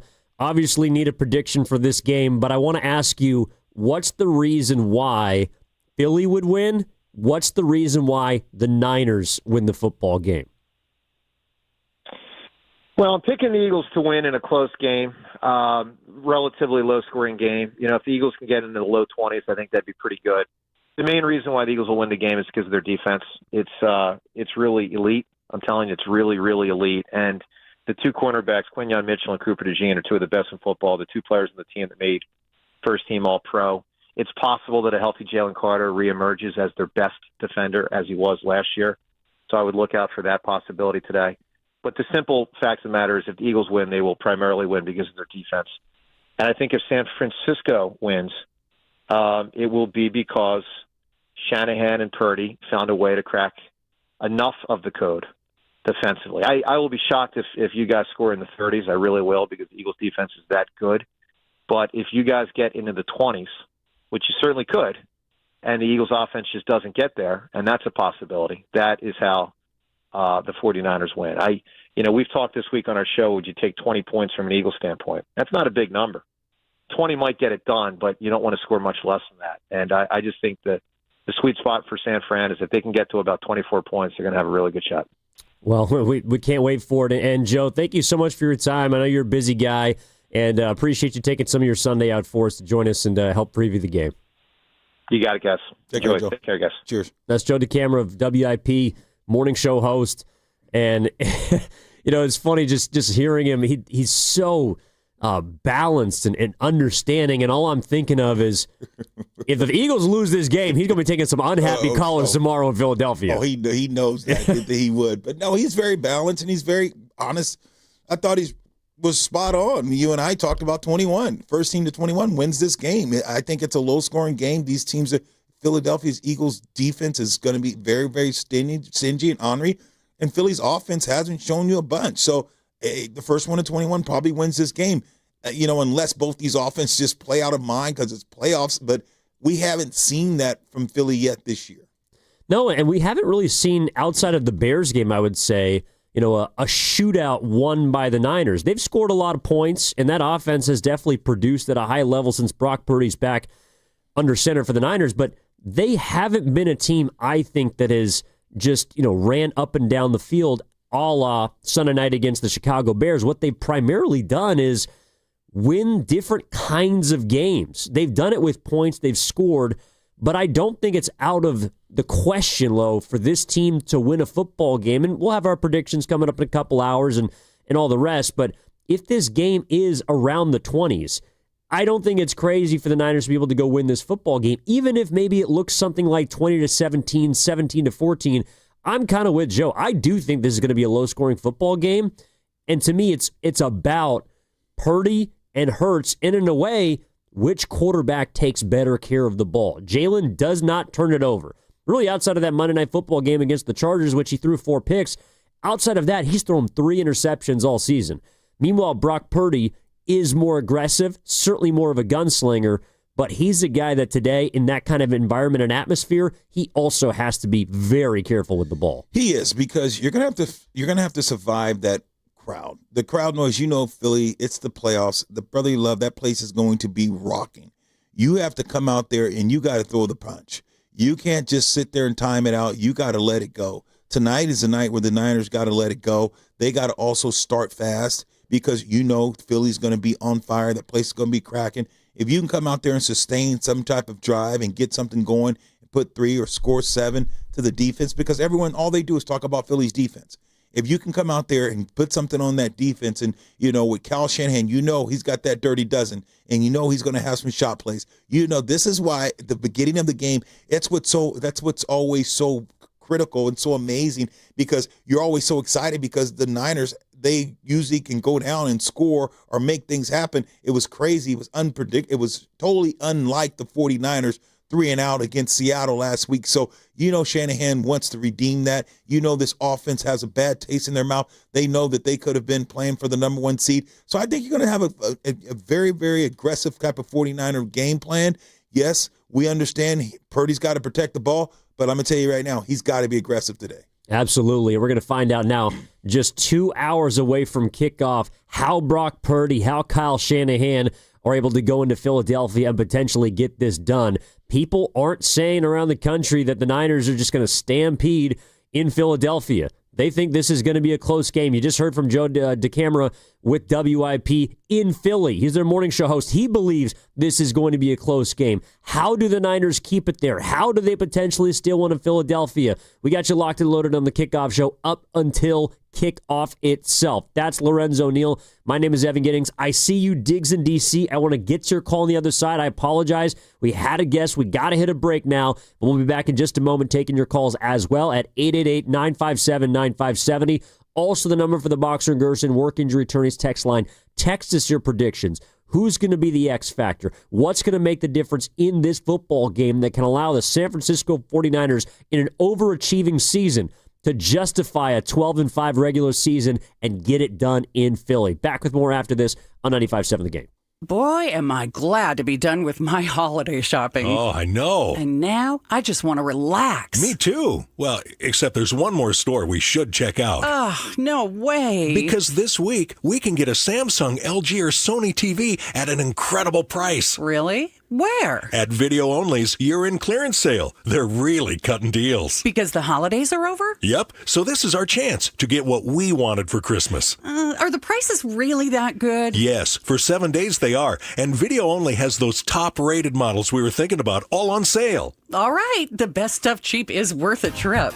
At Video Only, you won't find huge stores with refrigerators or microwaves, but you will find the best deals on top-rated TVs, soundbars, and monitors. Shop around. Just make sure you visit video only, because if you don't, you'll be sorry. In Mountain View, San Mateo, Union City, Dublin, and San Rafael, video only. Hey, this is Willard and Dibs from 95.7 The Game with great news from Safeway. You can earn Safeway rewards with each purchase you make. Then use your rewards for discounts on groceries or up to 20 cents off per gallon in gas rewards at participating Chevron or Texaco stations, and up to $1 off per gallon at participating Safeway fuel stations. Not a member? Register for an account with your phone number at checkout and start earning rewards today. I personally love shopping at Safeway and saving up to 20% on my purchases for you with personalized deals, meal plans that list the ingredients needed to make shopping easy, and pet perks. There's something for everyone, including a free item every month from some of my favorite brands. If you sign up today, you can get $5 off your first purchase of $25. Restrictions and exclusions apply. Learn more at Safeway.com/4U. That's Safeway.com/FORU, as in the letter U. We will see you at Safeway soon. The NFL is taking over the Bay Area. Experience football like never before with Super Bowl Experience, presented by Jersey Mike's, February 3rd through 7th at the Moscone Center. Tickets start at just $40 and kids 12 and under attend for free. Visit superbowl.com to buy your tickets today. Are you 50 or older? This news is for you. The CDC recommends you get vaccinated against pneumococcal pneumonia. Even if you're healthy, your age puts you at risk. People 50 or older are over 6 times more likely to be hospitalized with pneumococcal pneumonia compared to adults 18 to 49. Just one shot can help protect you. Learn more and schedule at vaxassist.com. That's VAXassist.com. Sponsored by Pfizer. He's the best interview in the Bay Area. He looked like Steph Curry always has, so he still got it. I mean, I think the biggest thing when you're 37 is maintaining the level over the course of 82 games. And he joins Willard and Dibs every week during the NBA season. We have a blueprint that everybody's feeling confident with. Steve Kerr is presented by Great Clips. In sports, success is about team effort, and the same is true for your hair. Great Clips. It's gonna be great. The following is an attorney advertisement. If you get sidelined by a workplace injury, the workers' compensation attorneys at Boxer & Gerson can help you get back in the game. Our team of skilled attorneys will fight by your side for the treatment and compensation you deserve. We care about justice for injured workers. That's what makes us Northern California's premier workers' comp law firm. Call Boxer & Gerson at 510-835-8870 or visit boxerlaw.com for a free consultation. Boxer & Gerson, your life is worth the fight. There's a party at your house, but some are uninvited. Yeah, it's bugs. You've got ants, spiders, maybe a mouse or two. It's a full-blown shindig. But don't let these party crashers ruin your good time. Visit atgopestcontrol.com and let them show those pests the door permanently. Because when the only guests you want are your friends, leave the pests to them. Visit their website today, atcopestcontrol.com, before your house becomes a full-blown infestation. Call 888-900-9697 now for 10% off your initial service. Straight Talk presents The Math of More. Here's how it works. When you say yes to more with Straight Talk, you're left with more for all the other good stuff. So getting an unlimited plan starting at just $25 a month equals more savings for your family's weekend adventures. And with a network covered by Verizon, you can share more from wherever you go. It's simple math, really. More equals more with Straight Talk. Available at straighttalk.com and Walmart. Taxes and fees apply. The $25 plan requires a compatible unlocked device and a new line of service. Additional terms apply. You can swirl it, you can sip it, but the best way is to share it. Hey y'all, I'm Deanna, a team member at my local Chick-fil-A. And a little thing I love about the Chick-fil-A chicken sandwich and new frosted sodas and floats is how well they go together. You get that bold flavor of the Coke mixed with the smooth deliciousness of the vanilla ice cream. You have a juicy filet and a smooth, creamy float. It's an awesome pairing. Order a Chick-fil-A chicken sandwich and a new frosted soda and float at your local Chick-fil-A restaurant. Real team member paid for their testimonial. Everyone needs to take care of their mental health, even running back Bijan Robinson. When I'm on the field and feeling the pressure, I usually just take a deep breath. When I'm just breathing and seeing what's in front of me, everything just slows down. It just makes me feel great before I run the play. Just like Bijan, we all need a strong mental game on and off the field. Make a game plan for your mental health at loveyourmindplaybook.org. Love your mind. Brought to you by the Huntsman Mental Health Foundation, the Arthur M. Blank Family Foundation, and the Ad Council.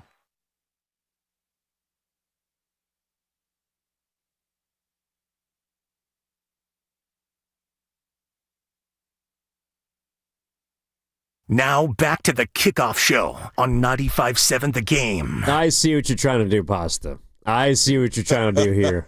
And this is very interesting, Lo, because Pasta, for those that aren't able to listen on YouTube, came back with the Rocky Balboa theme song, one of the all-time classics, for a classic.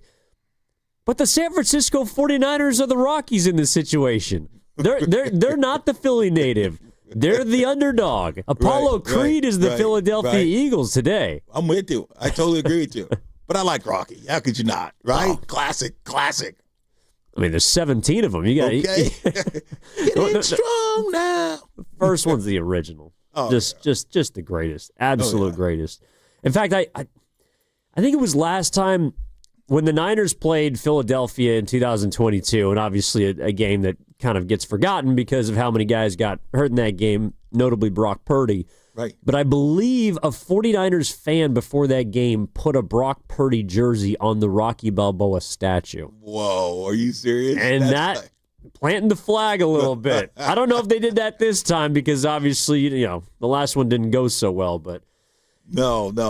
I mean, to go to where that Philly is legendary. The steps you watch Rocky run up those stairs, you're like, oh my God, those stairs. It's nothing. I mean, it's nothing. It's only like maybe 50 steps, but it made it look great in the movie. But that movie's epic. They are, though. Today, Philadelphia is not Rocky. No. Definitely the Niners are. Brocky Balboa. That's from Steven Risotto. That's a 5, buddy. All right, 888-957-9570 is the number of the kickoff show, taking you up until the wild card matchup between the 49ers and the Eagles. Big thank you to Joe DeCamara, morning show host in Philly for WIP, joining us in the last segment. That's Lorenzo Neal. Evan Giddings with you here on 95.7 The Game. And waiting patiently was Diggs in D.C. through the commercial break, so I want to get to Diggs. Stephon Diggs, Trayvon Diggs. Diggs, what's up, man? How you doing? Nah, this is Jay Diggs. Stephon is from the area, though. Right on. I can't complain. I'm doing good. But fellas, man, I really believe we got this game. I'm a longtime Niners fan, and I got to say the key to this game, in my opinion, is Glock Purdy. I'm gonna say, the game against the Seahawks, right? 13-3, everybody is saying we got dominated. Not gonna lie, but 3 plays: the interception to McCaffrey, the fumble we should have recovered, and that 3rd and 17. Right? If you look at I'm just looking at the regular season stats. Right? Seattle got a better defense than the Eagles. Seattle got a better offense than the Eagles. Seattle got a better special teams than the Eagles. We only got win 2 of the 3 phases, fellas. And I think with Glock Purdy, I love Shanahan. But when those plays break down, Brock has showed he keeps his composure and he makes things happen. I love the gunslinger. Love the gunslinger in him. No doubt, Diggs. Appreciate the call, man. Enjoy the game. Diggs brings up an interesting point that the Seattle game, low and away, I know they lost, and as a result, you don't get the bye, you don't get home field, you don't get the 1 seed, and you got to go to Philadelphia. But that's the best test the Niners have had all season. And it happened at the very end of the year. So do you take anything away from the fact that before you're preparing to have to beat 3 good teams on the road to the Super Bowl, if you're going to get there, that you saw what the best looked like? And you saw it at the time in the season in which it matters the most. Yeah, I think it helps you, and I think a little bit it could hurt you because of the fact of the injuries and because of the fact you've had a physical game and because of the fact you were thinking, hey, look, win this game and I have an extra week to rest because I'm going to have a week off. So you played with all out. You went all out. You gave it everything that you had. So I think that's the part that probably hurt. The part that helps is that you played against a team that's physical. It's got you ready to understand what you're getting ready to play against. It has also Shanahan saying, okay, if I know I can't beat these guys, this is the comparable defense.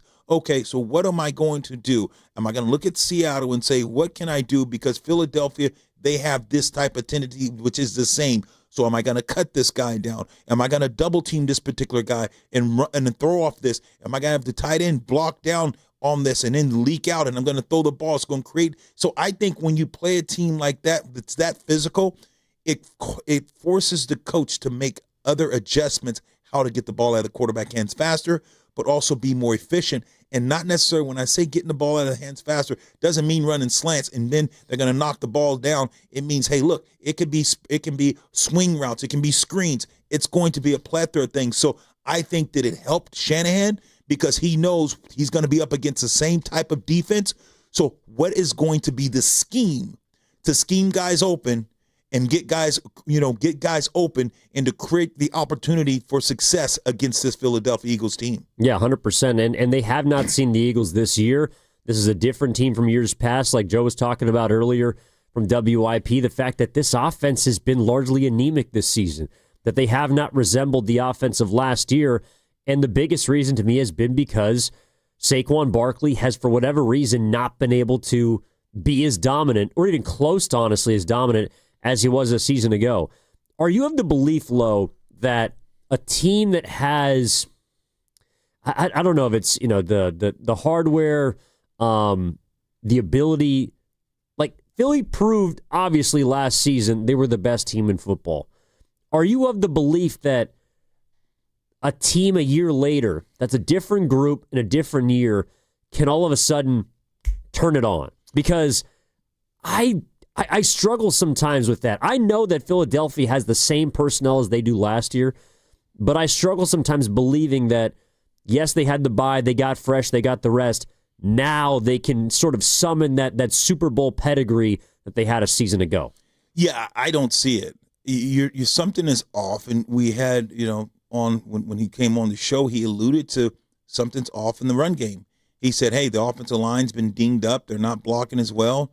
And he also had Saquon carried the ball over 400 sometimes. He's going to be a little bit fatigued. He's going to be a little bit hurt, and don't blame him. So I think that you have a combination of things, and yes, you can try to turn it on, try to turn it off. Can you turn it up a little bit more in the playoffs? Absolutely.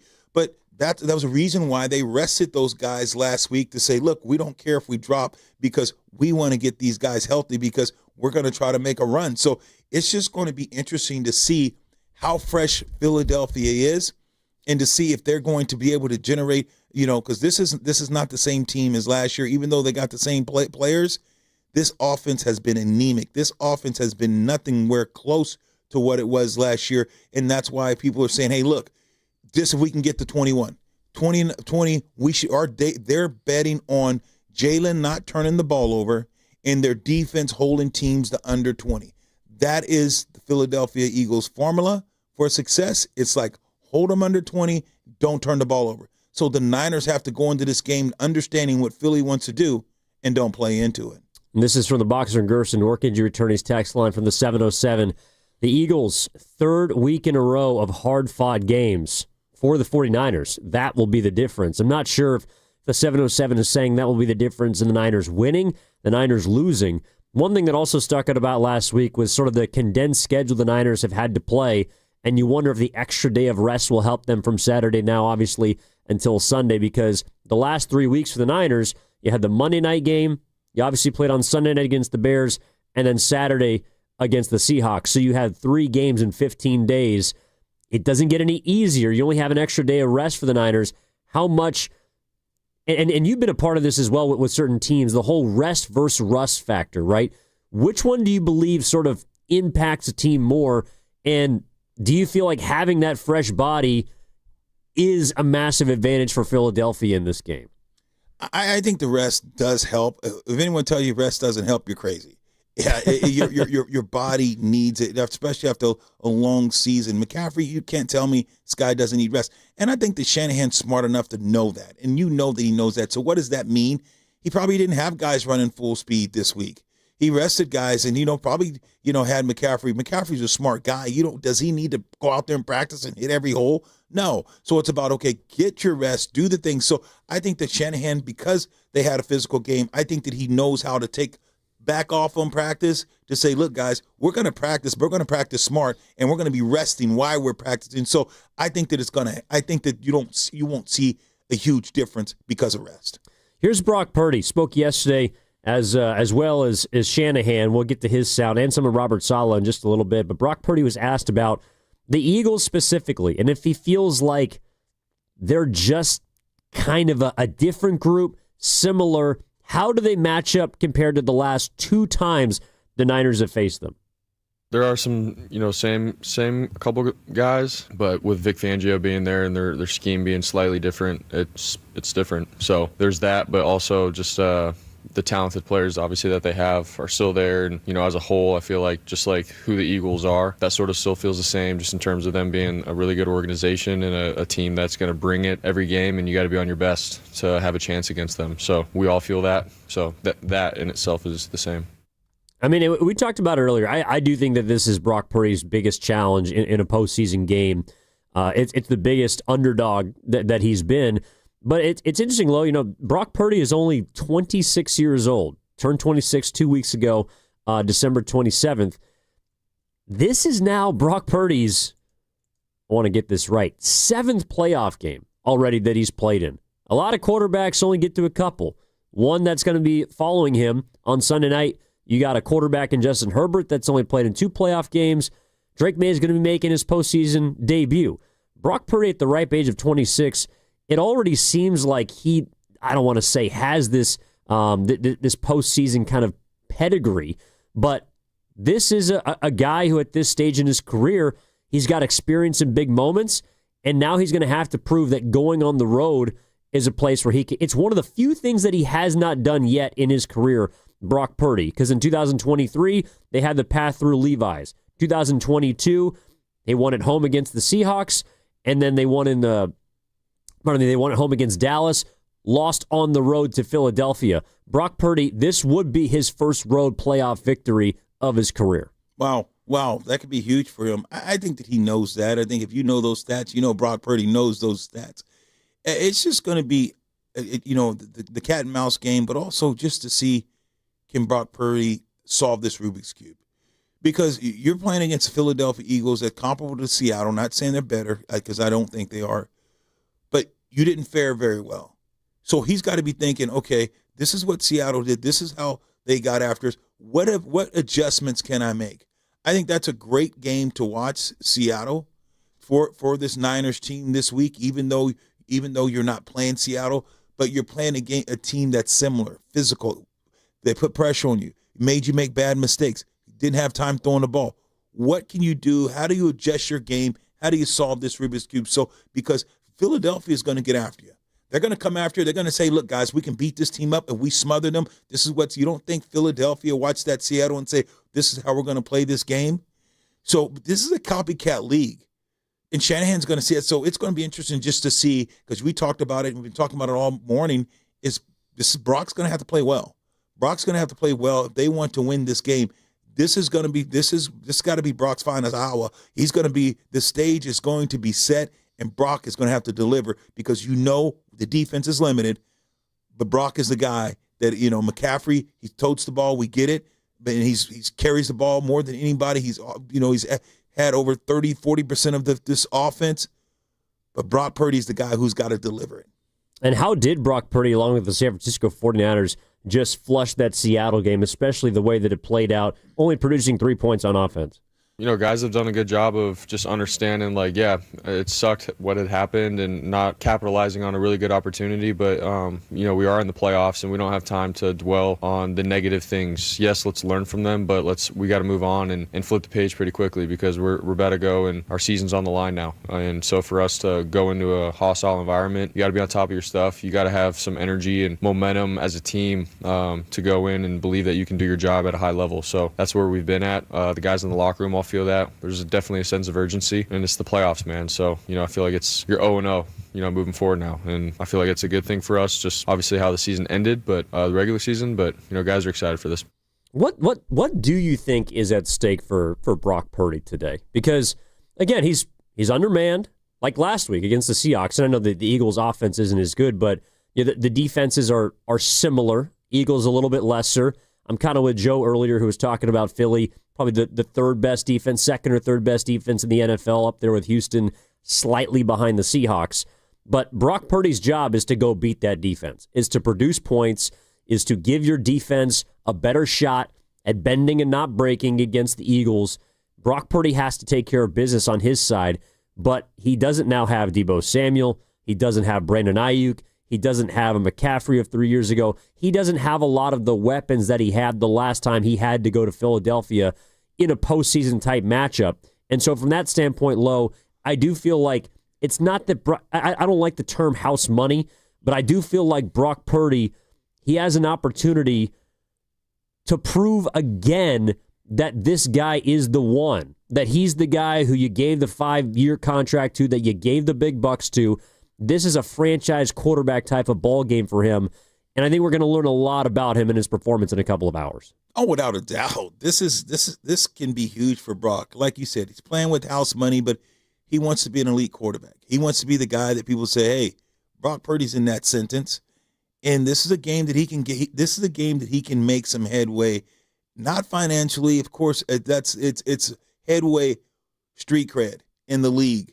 How's Purdy now? If Purdy goes out here and plays the way that we think he can, and he has to go out and win this game, Brock Purdy, I'm telling you, he's going to be on a short list of talking about this guy's top 5, top 7 quarterbacks. You know, people don't. You say the Mahomes, of course, you still, what you have in Cincinnati, of course, and you look at Josh Allen, you talk about Herbert, you talk about other guys. You don't get the Brock to probably get to about after 10. Mm-hmm. And this game, to me, can defy that to say, you got to think about this guy in the top 10 because what he was able to do against this type of defense with mediocre weapon, with not a true number 1 receiver. Got great tight end in Kittle, great running back, but this can be a big moment for Josh, big moment for Purdy. Yeah, I don't think, unless, of course, he plays poorly, and we'll find out, I don't think that Brock Purdy's going to get killed.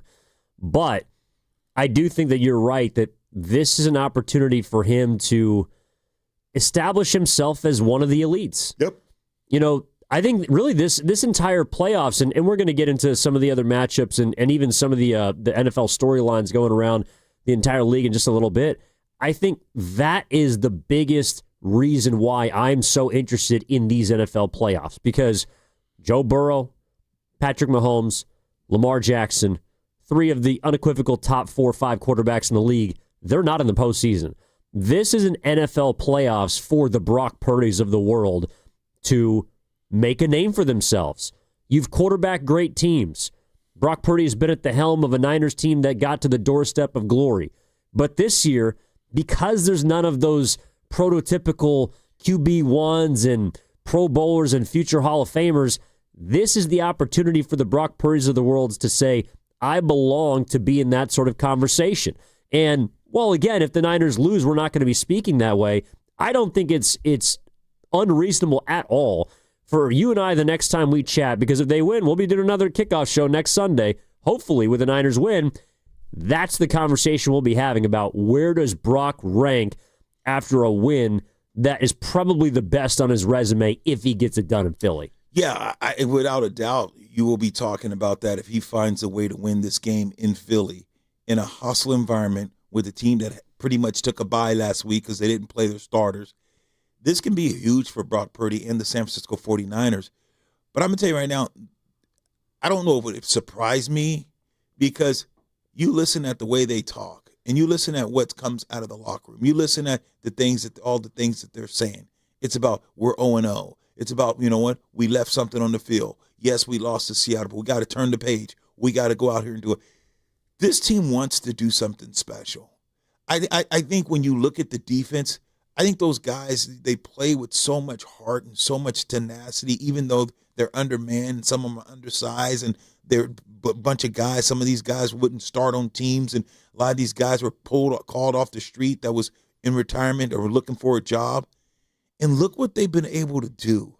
So I think they want it. I think they believe, and I think they want to surprise and shock the world. I think this is a team that's very, very hungry, and they want to play spoiler. I really believe that. And they're going to have to, because they're nearly a touchdown underdog in Philadelphia. To put it in perspective, the last time the Niners were a 5 or more point underdog in the playoffs, that was when they went to Green Bay and beat the 1 seed in 2021. Talanoa Hufanga had the late pump block, return for the touchdown. The Niners stole that game in Green Bay. Like, that's the kind of game that going into it, a lot of people felt Like the Niners don't have a shot to beat Aaron Rodgers at home. That's the way that, at least by the odds makers, that's the kind of belief that people right now have in the Niners. They don't believe in Brock Purdy in San Francisco, but they've believed the Niners have in themselves all season, and that's why they're in this spot. All right, Brock Purdy, he was asked about how they're getting the young players. I'm asking the guy who's 26, but how they get the young players ready for that environment Lowe was talking about in Philadelphia. One, we've had guys that have played there, so we understand that, and obviously guys that have been in the NFL that have played in Philly, they get that. But Kyle's done a good job too of from the beginning of the week, like showing, all right, this is the environment that we're going to go into, and we have to be ready for X, Y, and Z. And so I think for the young guys, they have a good idea, but you're not going to know until you get there and you feel it. So it's going to come down to execution in big moments, and not allowing the environment to get you out of your zone. You got to be locked in however you can for 4 quarters. As someone who's laced them up and gone into Philly and the belly of the beast, is that the most hostile environment you played in, Lowe?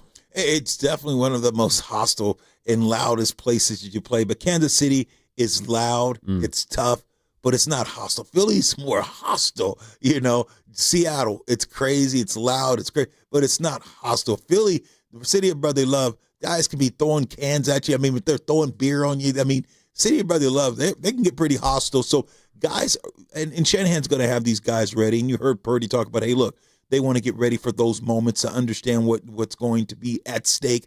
But also that crowd noise and what Philly, the fans are going to be absolutely going crazy there. Probably 30 degrees. They'll have their shirts off. These fans are absolutely crazy. So you have to go in there and you got to be able to say, look, I'm going to lock it out.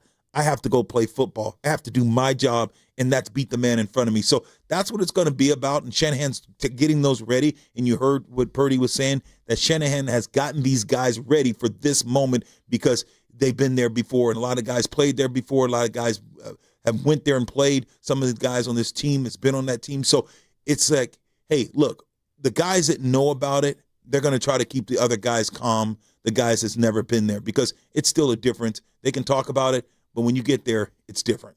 888-957-9570 is the number. We're about 90 minutes away from kickoff between the San Francisco 49ers and the Philadelphia Eagles. The Niners, after falling to Seattle, got to go to Philly. They got to win a road game in the playoffs. Brock Purdy has not won a road game in the postseason. Will it be his first? Will Kyle Shanahan continue his stretch of winning each and every time he's been to the postseason? He's won at least 2 games every time he's been to the playoffs. Will that continue? We got you up until kickoff here on the Kickoff Show on 95.7 The Game. We're taking your calls again at 888-957-9570. That's Lorenzo Neal. My name is Evan Giddings. We're back after this. Boy, am I glad to be done with my holiday shopping. Oh, I know. And now I just want to relax. Me too. Well, except there's one more store we should check out. Oh, no way. Because this week, we can get a Samsung, LG, or Sony TV at an incredible price. Really? Where? At Video Only's year-end clearance sale. They're really cutting deals. Because the holidays are over? Yep. So this is our chance to get what we wanted for Christmas. Are the prices really that good? Yes. For 7 days they are. And Video Only has those top-rated models we were thinking about all on sale. All right. The best stuff cheap is worth a trip. At Video Only, you won't find huge stores with refrigerators or microwaves, but you will find the best deals on top-rated TVs, soundbars, and monitors. Shop around. Just make sure you visit Video Only, because if you don't, you'll be sorry. In Mountain View, San Mateo, Union City, Dublin, and San Rafael. Video Only. This is Larry Flick, owner of The Floor Store. When the year ends, the savings begin with their New Year's clearance sale.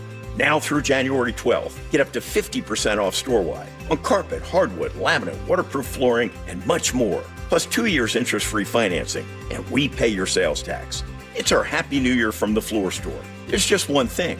It ends Monday. Go to floorstores.com to find the nearest of our 11 showrooms, from Santa Rosa to San Jose. The Floor Store, your Bay Area flooring authority. Hi, I'm Maria, salon owner. You know the jingle. Now discover the facts about Ozempic, a GLP-1. There's only one FDA-approved Ozempic made by Novo Nordisk. Learn about the real thing. Talk to your healthcare professional today. Call 1-833-OZEMPIC or visit Ozempic.com to view the medication guide and to learn more about Ozempic. Semaglutide injection 0.5, 1, and 2 milligrams.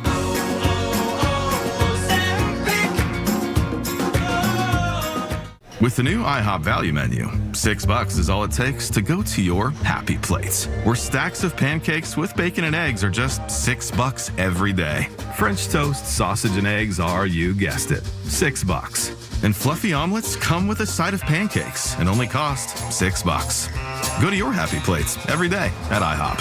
$7 in some locations. Available every day for a limited time at participating restaurants in the U.S. Hours may vary. No substitutions. Not valid with other discounts or promotions. Prices may vary.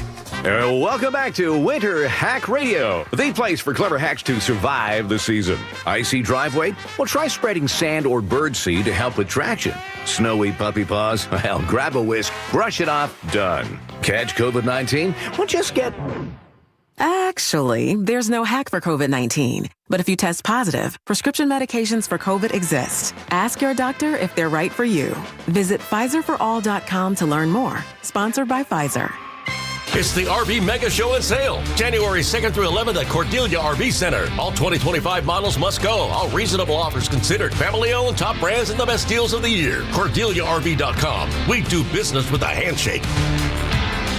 Team up with Stanford Blood Center and the Golden State Warriors this winter to save lives. From January 2nd to 31st, every donor who presents to donate blood at any center or drive will receive a special redemption card for a co-branded SBC Warriors sweatshirt. Wear your new sweatshirt with pride, knowing that you contributed to both the Warriors community and the life-saving work of the Stanford Blood Center. Don't miss this chance to give back and get rewarded in style. Donating blood is easy, and your gift could save a life. Visit StanfordBloodCenter.org/promotions for more information.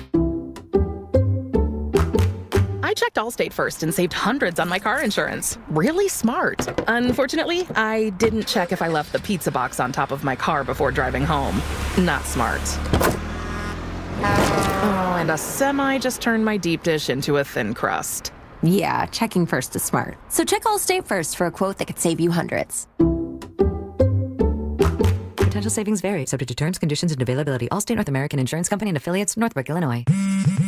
At Straight Talk, we get it. You say no a lot. Mom, can I get a tarantula? No. Coffee? No. So we're giving you more reasons to say yes, like a free 5G phone with real unlimited data with select plan activation. Can I use the free phone?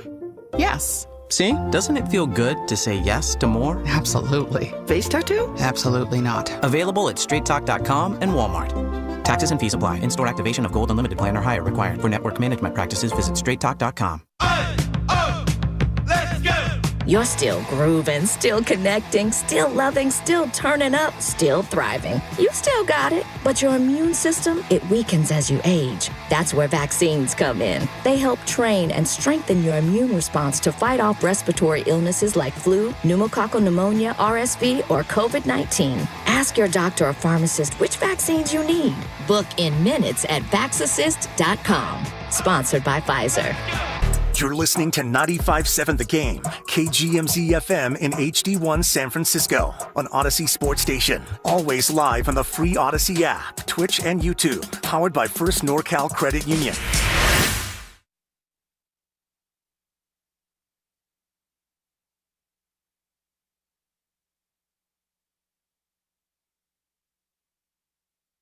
Now back to the kickoff show on 95.7 The Game. Well, we got a couple good pieces of news for you. It's not all gloomy in Philadelphia. In fact, it's actually quite sunny. For those asking on the Boxer and Gerson work injury attorneys text line, 42 degrees right now, as high as 50 in Philly. Partly sunny. Lincoln Financial Field, not too windy either. Not a lot of humidity. It'll be like a sunny Santa Clara afternoon in Philly. Oh, heck yeah.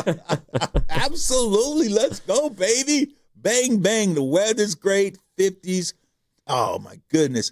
Walk out there and smell that grass, that nice fresh air. It's nice and cool out there. Look in the stands. Locate your Niner fans, the Niner faithful, because they'll be there. And you just put your headsets on, bro. Go warm up. Start getting your mind right. Seeing the guys you're going against, and you're like, man, I'm here.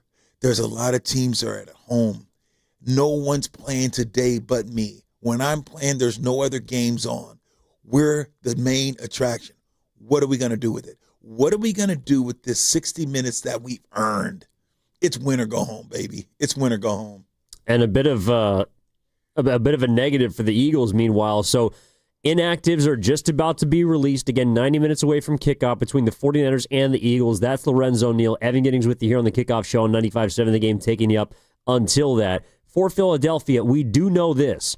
Their right tackle, Lane Johnson, is out for this football game. He was questionable all week coming in with a foot injury, was limited in practice Thursday and Friday, was trending towards like he was going to play. This is a little bit of a shock to me and others, but that's going to impact Philadelphia.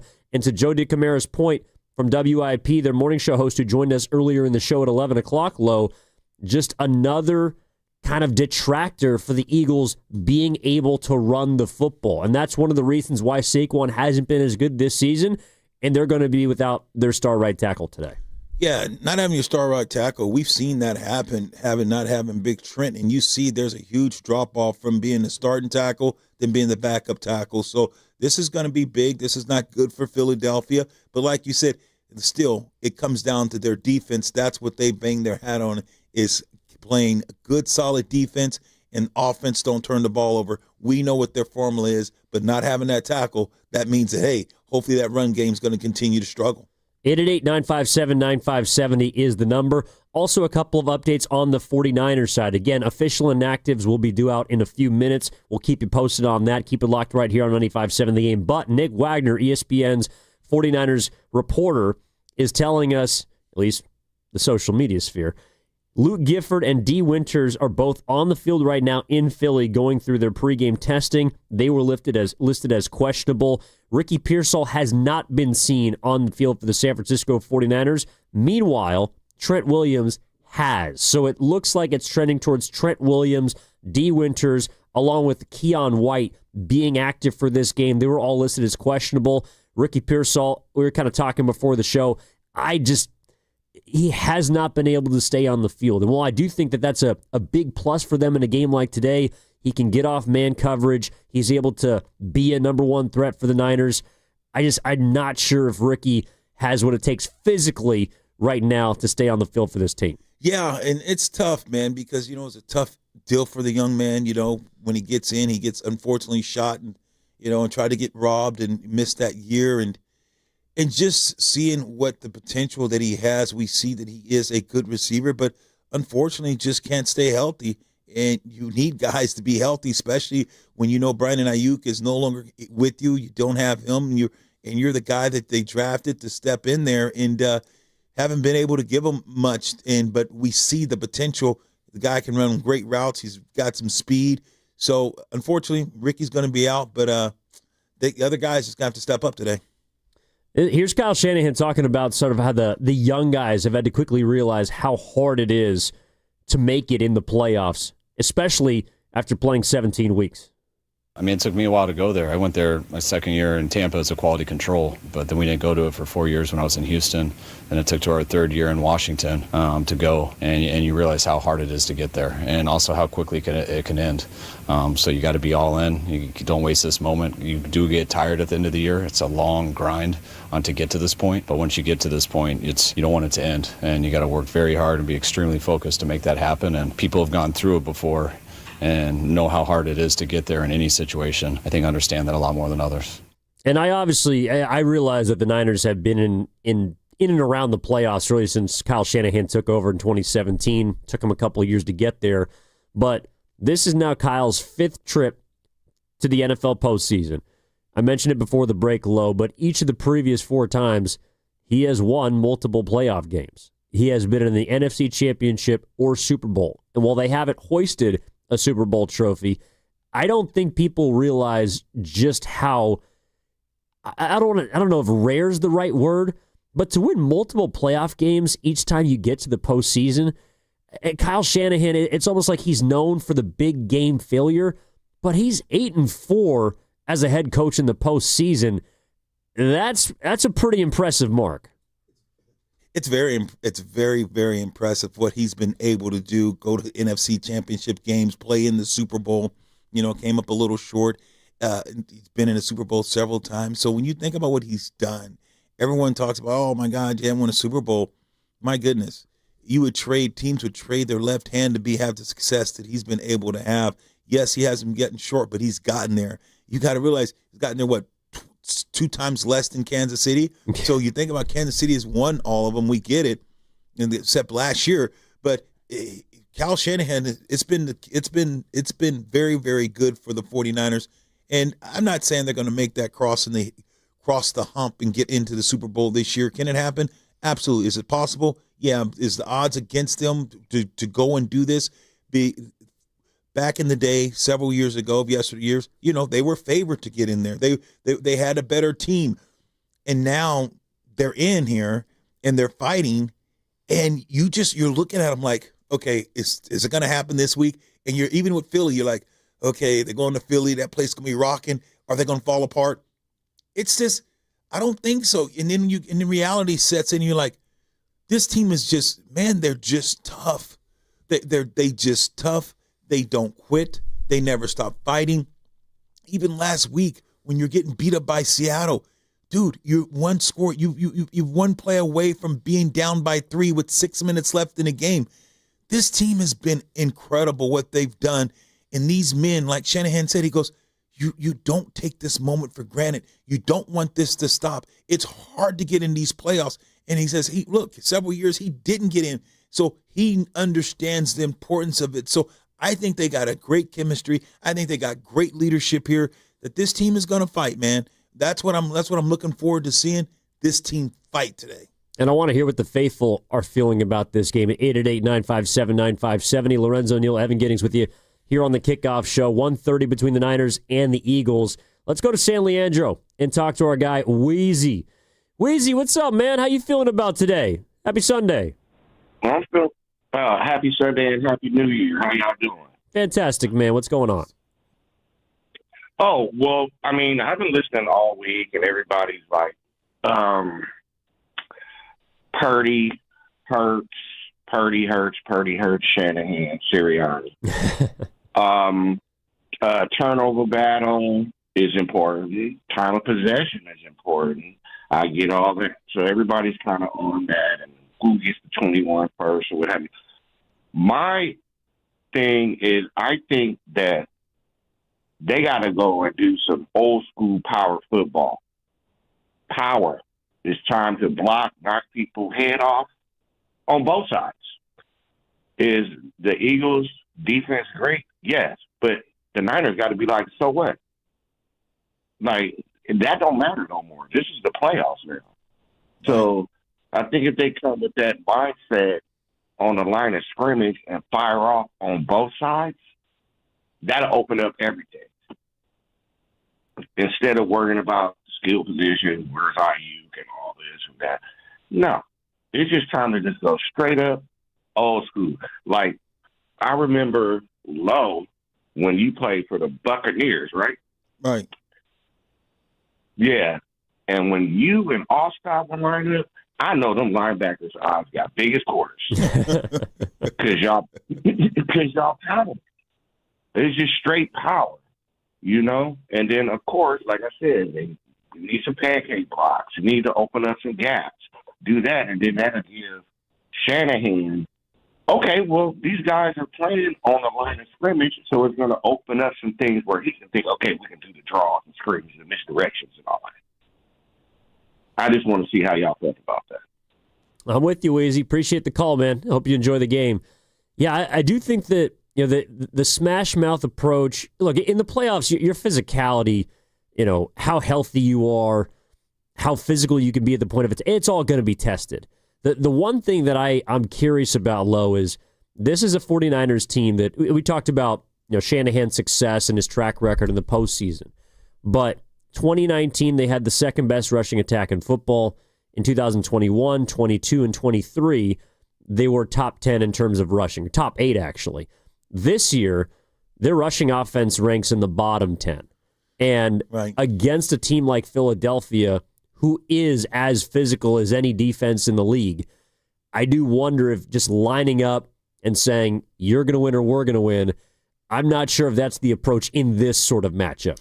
Yeah, and I don't know if he was saying just line up and just say, okay, I'm going to run into this brick wall.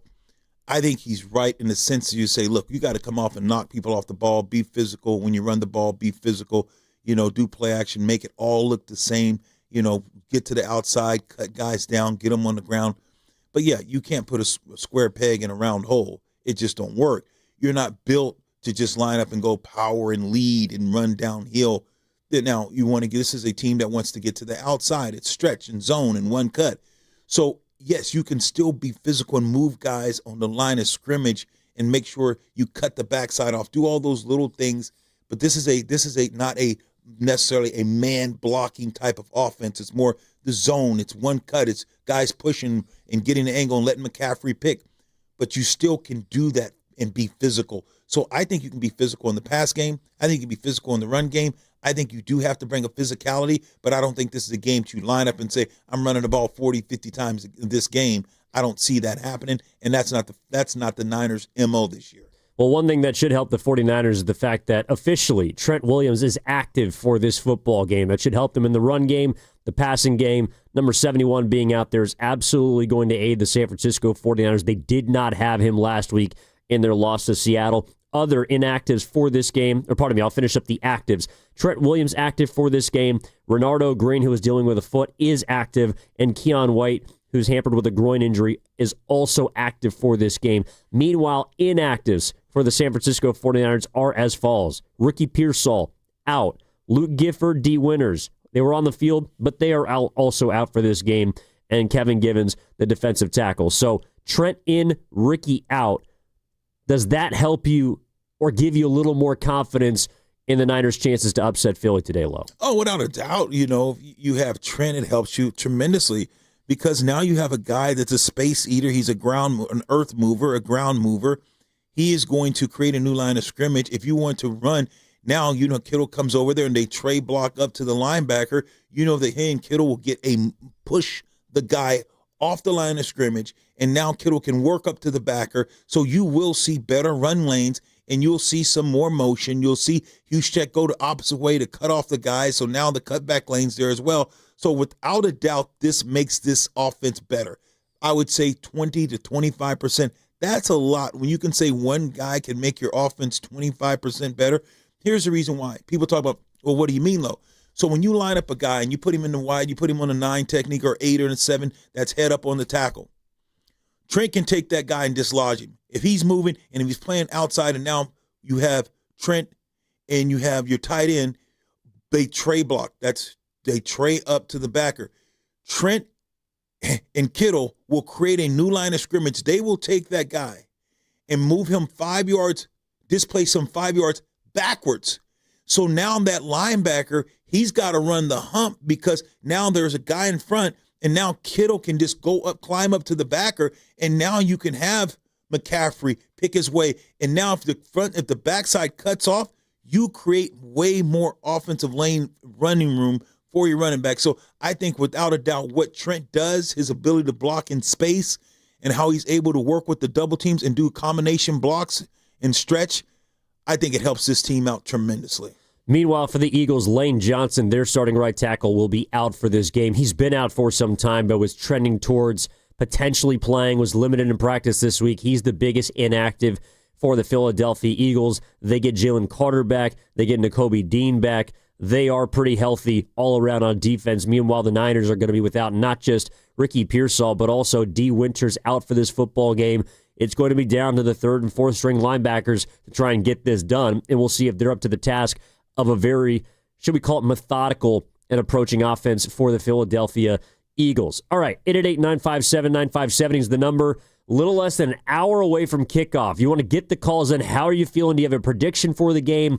What is going down? Are you at the house? Are you going to get out with a couple friends? Are you going to watch with a big group? Are you one that you're just sitting there biting your nails? You got to watch the broadcast because you're a nervous.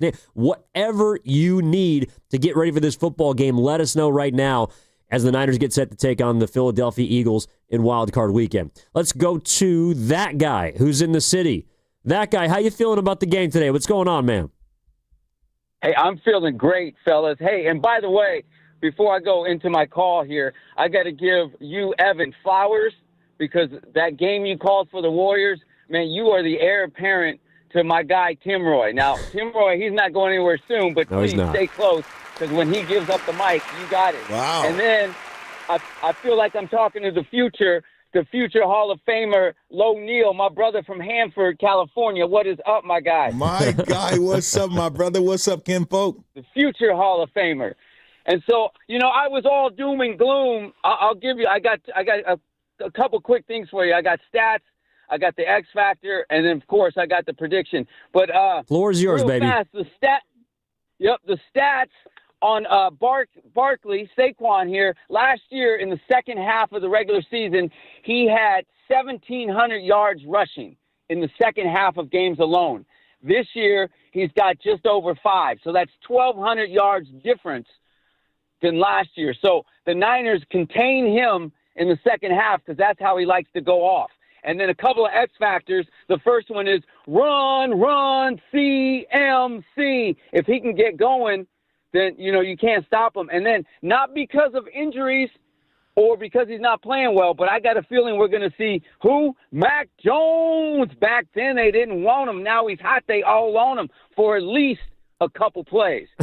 I think Shanahan's going to go into his bag of he's going to go into his bag of tricks and has a couple plays drawn up specifically for Mac Jones, and then we might get a couple scores off that. And then, I was shout out my guy Goo. I was in the lab all week trying to go over exactly going over zone coverage and blitz, man cover, and in the lab trying to find why we're going to win this game. But you know what? The football gods tell me we're going to win this game. And here's the deal: 15 seasons, including this one. 7 times out of the 14 years, the Niners did not make the playoffs at all. 7 times they made the playoffs. All 7 times they got at least to the championship game. They lost 3 Super Bowls and won 4 NFC titles in the last 14 years. They either make it and go to the championship game or they don't make it at all. So they made it, and the football gods tell me 49ers, bang, bang, Niner gang, 24-17. Let's go. Appreciate that guy.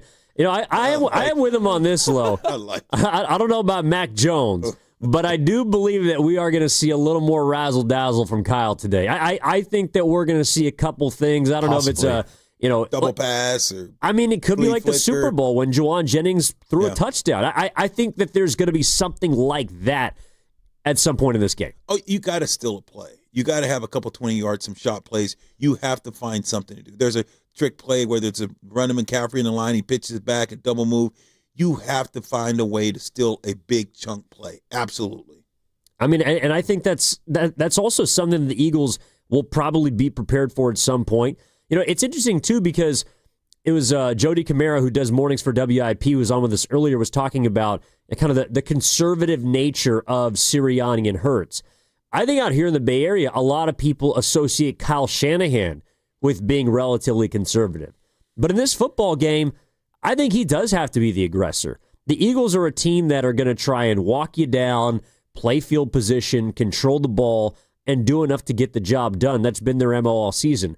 But it does allow for the Niners to go on the road and I think try and take it to them. Last week against Seattle, that was a football game where they weren't really allowed to do it, but it did feel like, the Niners were playing not to lose. This week, if they're going to upset Philly, I think they got to play, and Kyle specifically has to coach to win, if you know what I'm saying. Oh, without a doubt. You're going to see Kyle Shanahan go into his bag of tricks and try to say, look, we got to steal a couple plays. We got to make some things happen because this team is it's hard to say I'm going to put a 70, 80-yard drive together against this Philadelphia Eagles defense. So you got to make sure that if you are going to get a 70 or 80 play drive, you got to steal a chunk play, 25 to 30-yard play, whether it's a flea flicker, whether it's a screen. You got to have some big plays, and I guarantee Kyle Shanahan's going to douse them up today because you have to, especially when you're playing against a good defense. So I think you're absolutely right that you're going to see that.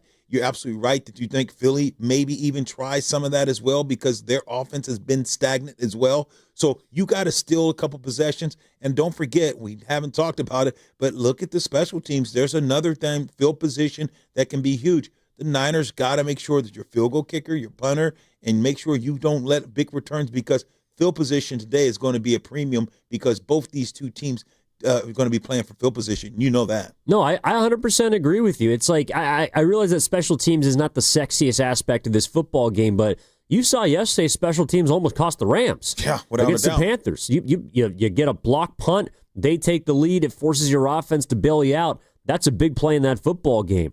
And I think the Niners, while you can't say definitively between offense, defense, I think the Niners' offense is better than the Eagles. Obviously, the Eagles' defense is better than the Niners. Special teams, to me, is where the Niners could have an advantage in this game because they've had a money kicker since he's come in to replace Jake Moody. And Sky Moore has been a big reason why the Niners this season have been a top 5 team in terms of starting field position. That's huge. If you can steal an extra 5 or 6 yards in a kickoff, you're starting at the 37 as opposed to the 30. That's the less work that your offense has to do. And one of the things that I really feel like hurt them last week against Seattle, though, is Seattle did a pretty good job of the majority of the time that the Niners got the ball. I believe it was 3 times inside their 10-yard line. They forced the Niners to march down the field. And to their credit, Seattle's defense, they didn't allow the Niners to do that. This week against Philadelphia, if you can get a kickoff return here, a punt return there, playing that field position game, it's going to be huge in a game that I believe is going to be a one-score affair. Oh, without a doubt, and that's what I was telling you about the whole time. Special teams is big because when you ask a team, a great defensive team is not going to let you drive 80, 90 yards. You might get, 30 yards, 40 yards. It's hard. When you're pinned inside the 10 or 10 or better or 15-yard line, you have to drive. That is tough. That is very tough. So San Francisco 49ers have to realize that they need to win on some special teams to change and flip field position. That's going to be huge. And also to say, look, we can't turn the ball over down here in this red zone. We got to live the fight another day, and the punting is going to be premium today because I'm telling you, this game will come down to field position, and of course, we know always a turnover battle. All right, about an hour away from kickoff, 49ers and Eagles, wild card weekend. The Niners going into the belly of the beast at Lincoln Financial. They'll be doing it with Trent Williams. They'll be doing it without Ricky Pearsall. Also, D. Winters out for this game for the Niners today. Meanwhile, inactive for the Philadelphia Eagles is Lane Johnson, their star right tackle. So the Niners get a bit of help. They don't have as much on the outside. They're depleted on defense, but can they get it done? We want to hear why you think the Niners can go in and defeat and upset the defending Super Bowl champions. 888-957-9570 is the number. Also more from Robert Saleh on the other side. Kyle Shanahan, Brock Purdy. We're going to get you set for this big matchup between the Eagles and the Niners, a rivalry renewed here in the postseason, and why the Niners can do what a lot of people believe they can't, which is go into Philly, beat this team the way that they've been upsetting teams with the underdog all season long. That's Lorenzo Neal. My name is Evan Giddings. We're going to take a quick break. I see your call. We'll get to you on the other side. 888-957-9570 is the number. An hour away from kickoff. We got you locked on the Kickoff Show, 95.7 The Game. I bet you folks are glad to be done with your shopping. Hopefully, all your gifts went well. But there's one last store to visit, this time just for yourself. Your chance to get one of the top-rated Samsung, LG, or Sony TVs at a crazy low price. Where? At Video Only's year-end clearance sale. A great way to end the year. If you don't check out these deals at Video Only, you'll be sorry. I checked Allstate first and saved hundreds on my car insurance. Really smart. Unfortunately, I didn't check if I took the gas hose out of my car's tank. Ooh, not smart. And I drove off while still attached to pump number 3. Yeah, checking first is smart. So check Allstate first for a quote that could save you hundreds. Potential savings vary, subject to terms, conditions, and availability. Allstate North American Insurance Company and affiliates, Northbrook, Illinois. Paid non-attorney spokesperson. Paid for by Reliable Legal Marketing. Attention California residents. Non-Hodgkin's lymphoma, including chronic lymphocytic leukemia, a common subtype, is one of the most common cancers in the United States. If you or loved one was diagnosed with non-Hodgkin's lymphoma or chronic lymphocytic leukemia and were exposed to Roundup weed killer, you could be entitled to cash compensation. Bayer, the owner of Roundup, has agreed to pay more than $10 billion to cancer victims linked to the weed killer. Call our Weed Killer Cancer Hotline now to see if you're entitled to cash compensation. If you or someone you love has been diagnosed with non-Hodgkin's lymphoma or chronic lymphocytic leukemia and were exposed to Roundup, call now. Our attorneys have the experience and specialize in fighting for everyday people to get the compensation you deserve. If you or a loved one was diagnosed, even if a loved one has passed away, call 800-341-4933 now. But hurry, time is limited. Call 800-341-4933. 800-341-4933. Prior results do not guarantee a similar outcome. Will Trial Law, LLC, 1001 Bannock Street, Denver, Colorado, 80204.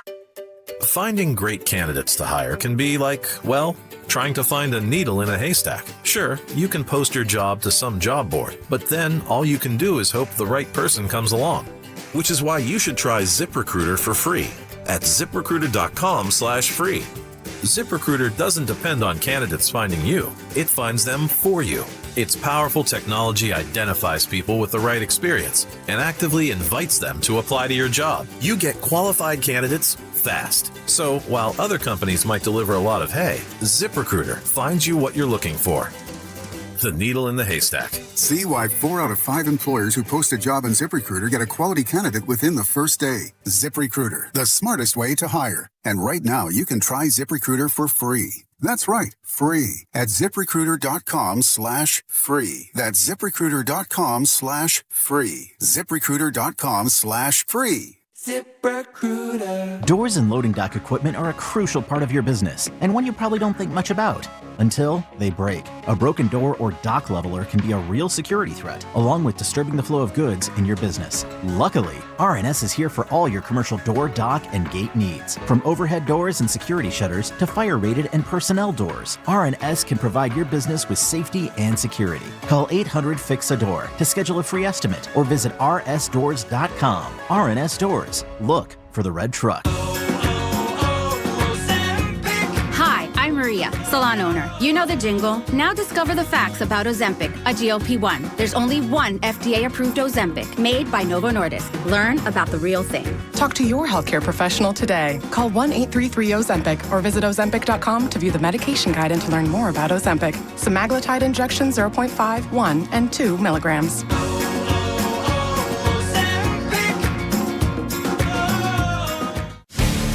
Amigos, it's a big noise. Brad Evans from BetMGM tonight. Listen Monday through Friday starting at 6 p.m. Eastern on Westwood One Sports as we cover the biggest sports stories from coast to coast. Get insights on the NFL playoffs, college basketball conference races, and more. Download the Odyssey app now and listen from anywhere. BetMGM tonight, live and interactive, presented by BetMGM. Tune in, Team Huevos.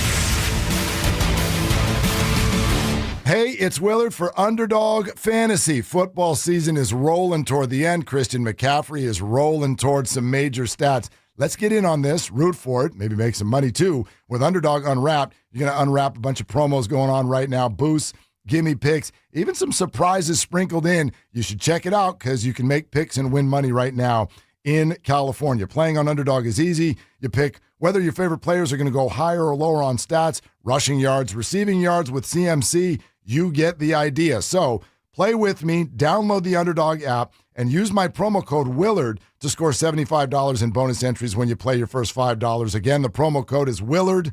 Underdog. Make picks, win money. Must be 18 or over and present in California. Terms apply. See assets.underdogfantasy.com/web/play and get terms _DFS_.html for details. If you're concerned with your play, call 1-800-GAMBLER or go online at ncpgambling.org. Looking for lifelong financial guidance? Look no further than Pettinelli Financial Partners, your dedicated financial coaches for every stage of life's journey. Whether you're planning for retirement, starting a family, or buying a home, we're here for you every step of the way. Visit PettinelliFP.com. The financial consultants at Pettinelli Financial Partners are registered representatives with and securities offered through LPL Financial, member FINRA SIPC. Investment advice offered through Stratos Wealth Partners, a registered investment advisor. Stratos and Pettinelli are separate entities from LPL Financial. We all hear the radio ads about the IRS. They tell you to be afraid, to be scared, and they try to frighten you into calling. I'm not here to do that. Tax Relief Advocates is different. TRA is here to tell you that if you owe money to the IRS, whether it's $5,000, $50,000, or $500,000, we have a solution. It doesn't matter if you're sitting in your car, at work, or with your kids. No matter where you are, call now. 800-575-9834.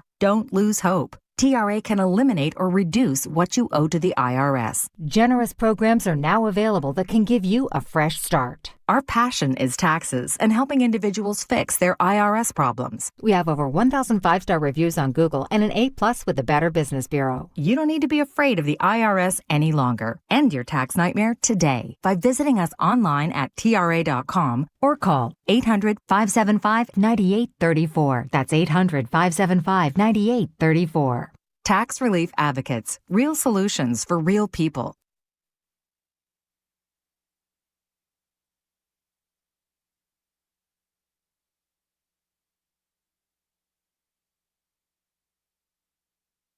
Now back to the kickoff show on 95.7 The Game.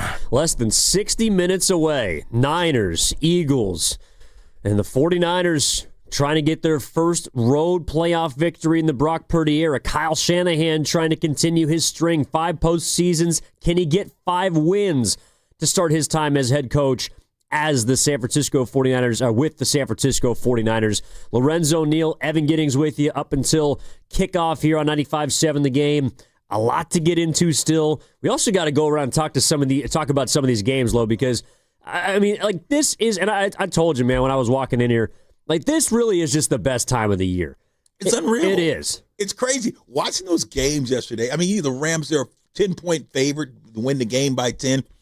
Carolina said, we got something to say about that. I mean, that turned into a dogfight. Carolina has a chance to win the game. They score with too much time and leave the Rams too much time to score. Game was down to the wire. Carolina, friggin' quarterback played great. Everyone thinks these games are going to be one-sided. These games it's the playoffs. It's win or go home. Look at teams, how they stepped up. Look at Chicago down by 18. Some people turned the TV off, said, oh, my God, Chicago, this is what we knew. They're going to make some bad mistakes.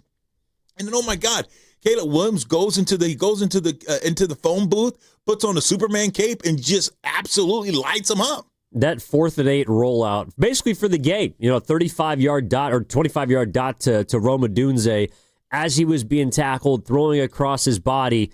That's the kind of play that, yes, Caleb Williams, he was very bad in the first half, but he had a 25-point fourth quarter for the ages, and that's what it's about. You can play, maybe not today for the Niners, but you can have bad moments, you can make bad plays, you're going to make mistakes, but when it comes down to it, who's got the guys that are going to make enough plays in these games? And yesterday, Jordan Love wasn't bad. He threw 4 touchdowns, 320 yards, didn't turn the ball over, but he did not make enough plays, as many plays as Caleb Williams did down the stretch. That's why there were 2 close playoff games yesterday. Looks like we got another good one brewing in Jacksonville between the Jaguars and the Bills. And I think the same is going to be the same for the Niners and the Eagles. I do not see a blowout coming either way in this football game, Lo. And it's as much a byproduct of the postseason that we've seen so far as it is. These are 2 teams that I believe are closer than a lot of people are giving them credit for. Yeah, and only time will tell, because you're right. These teams, the Phillies up by Dornier, a touchdown, a tug, that they have them favored. But, like we talked about, Philly hasn't shown us that they can score a lot of points. They play consistent football. Consistent mean that they just don't turn the ball over. They haven't been running the ball great. Know that AJ's not happy there, your star receiver. We know that they are not going to take a lot of chances offensively because they believe in their defense. And I'm surprised that the point spread is so high knowing that the 49ers, even though their defense is suspect, but their defense, they've been, but they really don't break. It's not a defense that gives up a lot of points, excluding the Chicago Bears game. But you look at the way that they've been able to play and the way they're able to score points. I just want to see that team of 2 weeks ago go throw 35 on Philadelphia. If you can do that, Philadelphia is not going to be able to keep up with Oh, man, there's no doubt about that. Also, shout out to the Boxer and Gerson work injury attorneys text line, the 415. Going for a nice 5-mile run to calm my nerves. That's one way to do it. Are you cooking up something? Are you working out? Are you trying to get a nap in? Could you sleep last night? How are you feeling right now about the Niners and the Eagles heading into this football game? Again, 888-957-9570 is the number. Let's get out to Ohio and talk to Nick. Nick, what's going on, man? Happy Sunday. What's happening? Hey, guys. How's it going? Fantastic. What do you got? Good, bud. For O'Neill, I wondered if you ever thought of coaching. You're so much IQ and such a motivator. Seemed like you would make a great coach. Yeah, I did. And as far as the game coming up, as far as the game, I'm putting Niners 24-21 winners only because of hunch and in every given Sunday. Wow. Interesting. So, Nick, you don't feel like it's going to be because Brock Purdy throws 3 touchdowns, or McCaffrey goes for $150, or Keon White comes in and makes a big play at the end. You're it's just what your gut's telling you. Yeah, just got a little bit of hope. Hey, nothing wrong with hope. No, nothing wrong with hope, Nick. Keep hope alive. Yes, sir. Appreciate the call, Nick. So, when were you a coach, Lo? I've coached at times, but I've never been a full-time coach. Oh, I got you. Yeah, so I've helped out. Actually, Cal Berkeley, when Coach Tefford was the head coach there, wanted me to come and coach with him on the staff. Never did it. I know the time and energy it takes to be a great coach. Yeah. And my son does it. He loves it, but it's a commitment. Coaching is a commitment. You're changing lives. You have to be there all the time and in there and to help these young men and young kids too, because high school and college, they need it most. So yeah, I just don't want to. It's just I know what it takes to be a great coach. But like he was talking about this Niners team, I don't know if it's a hunch. I just think that they have shown that they can compete with anyone. They've shown that they're competitive, and they've shown they got that spirit that they won't deny. They won't be denied. They're always going to keep punching. They're always going to keep fighting. Even when the Rams, several weeks back, when the Rams came in and pretty much dominated, they made it a game. They fought back. They jumped on them, and then the Niners came back. So this is a Niners team that's going to fight, that has a lot of fight in them. And I'm just hoping that Seattle game worked for the better. The better meaning that it worked to help them get ready what it's going to be like for a physical game. How are you going to be prepared for those moments? Well, so speaking of coaching, every single postseason, obviously the microscope is on some of these guys, and I think you're 100% right about that commitment. But Kyle Shanahan and Robert Saleh have made coaching look, I think, a lot easier than it actually is this season. Specifically Saleh. His return might be the single biggest, I don't want to say biggest, because Mac Jones obviously was a massive part about this Niners season, and is a reason primarily why they're 12-5 along with Brock. But Robert Saleh's return has just, I feel like in addition to what he brings as a defensive mind, also just kind of brought back an identity about this San Francisco team that I don't want to say was missing the last couple of years, but they've been searching for something. Really since DeMeco Ryans left as the DC and went to Houston, and you see how that team has sort of, taken on his moniker. They've been like, I don't really know how to describe it, but this year they've been far more resilient on defense with obviously a lot less talent. And it just is unfortunate because you think about what this team could be with Fred Warner, Nick Bosa, considering what they've been able to accomplish without those guys for the majority of the year. Yeah, they've been able to accomplish a lot without the majority of those guys, and in the way they've gone about doing it, you got to realize when D. Winter was playing, 14 tackles in one game, 15 in another, 13, 12. This guy is a machine. After watching him play, you got to find a way to put him on the field next year. You might move him to Will, or maybe not to Mike, of course. That's Fred's. Yeah, but alongside him. Alongside of him. That's the type of player that he's shown, and you're probably going to be better, have 2 better linebackers. So I think that a lot has come out of this. You got to learn a lot about who these Niners are. Like you asked the question, who are the Philadelphia Eagles? Who are the San Francisco 49ers? A lot of nameless, shameless guys on defense that just, you gave a jersey, not stars, not superstars, but just guys. And they said, you know what? We're going to start doing it that way, and we're going to believe, and we're going to make it that way. It's sort of like, think about New England of yesterday years. You had Teddy Bruschi. He wasn't no star. What did you have as a defensive star on their defense? It wasn't necessarily a star-driven defense, but it was just guys. They did their job. They stayed disciplined. They knew every lane fit. They knew what to do. You look at this Niners defense. It gives up a lot more yards, but when you talk about in the red zone and you think about points allowed and what they've been able to do, they do a pretty good job. They just do their jobs. And they have got it done for the majority of this season. I think you put it appropriately earlier. It's like It's the overachievers versus the underachievers. Which side is going to give? A lot of people are giving credit to the Eagles' ability to play like the names on the back of their jerseys last year. But are they able to do it this season? Can they summon it? The Niners are no doubt at a disadvantage when it comes to talent. But is that talent going to be the ones that help them hoist a Super Bowl trophy, or the team that had a 3-game losing streak in the middle of this season? Which Philadelphia team's going to show up? Which Niners team is going to show up? That's what we're trying to figure out here today. All right, again, about 45 minutes from kickoff, couple of updates for you. We know that Trent Williams is active for this game for San Francisco. Ricky Pearsall, D. Winters, who we were just talking about, and a couple others are out for San Francisco. Those are the big names. Meanwhile, for Philadelphia, they're largely healthy outside of Lane Johnson, the right tackle, who is out for this game as well. All right, let's go to one of our favorites. Let's get out to, I'm assuming the city, but Filmo's everywhere. Filmo is omnipotent. What's up, Filmo? Mike, how you feeling, man? Mike. Hey, yo. What's good with it, man? First of all, I just want to say this, because dude asked if Lo Neal could be a coach. Now, Lo Neal, you got an agent, right? Right. Okay, because I was going to say, man, you remember Dr. Harry Ayers that used to be with the Niners? Yes. He was like a mental health coach. Yes. You need to be the professional football coach of the Niners' mental game. You feel me? You're not there every day, because I know your schedule, Lorenzo. You feel me? You might want to golf on Tuesday. Right. You might want to. You feel me? You do your normal routine. You feel me? You can't be kicking up after kids. I get it. You know what I'm saying? So I feel that, but you could definitely be they mental mind state coach. Get them ready for the game. Tell them, hey man, your mind state needs to be this. Okay, you the starter, you not the starter. You need to be training to be better than Fred Warner. For real. You can do it.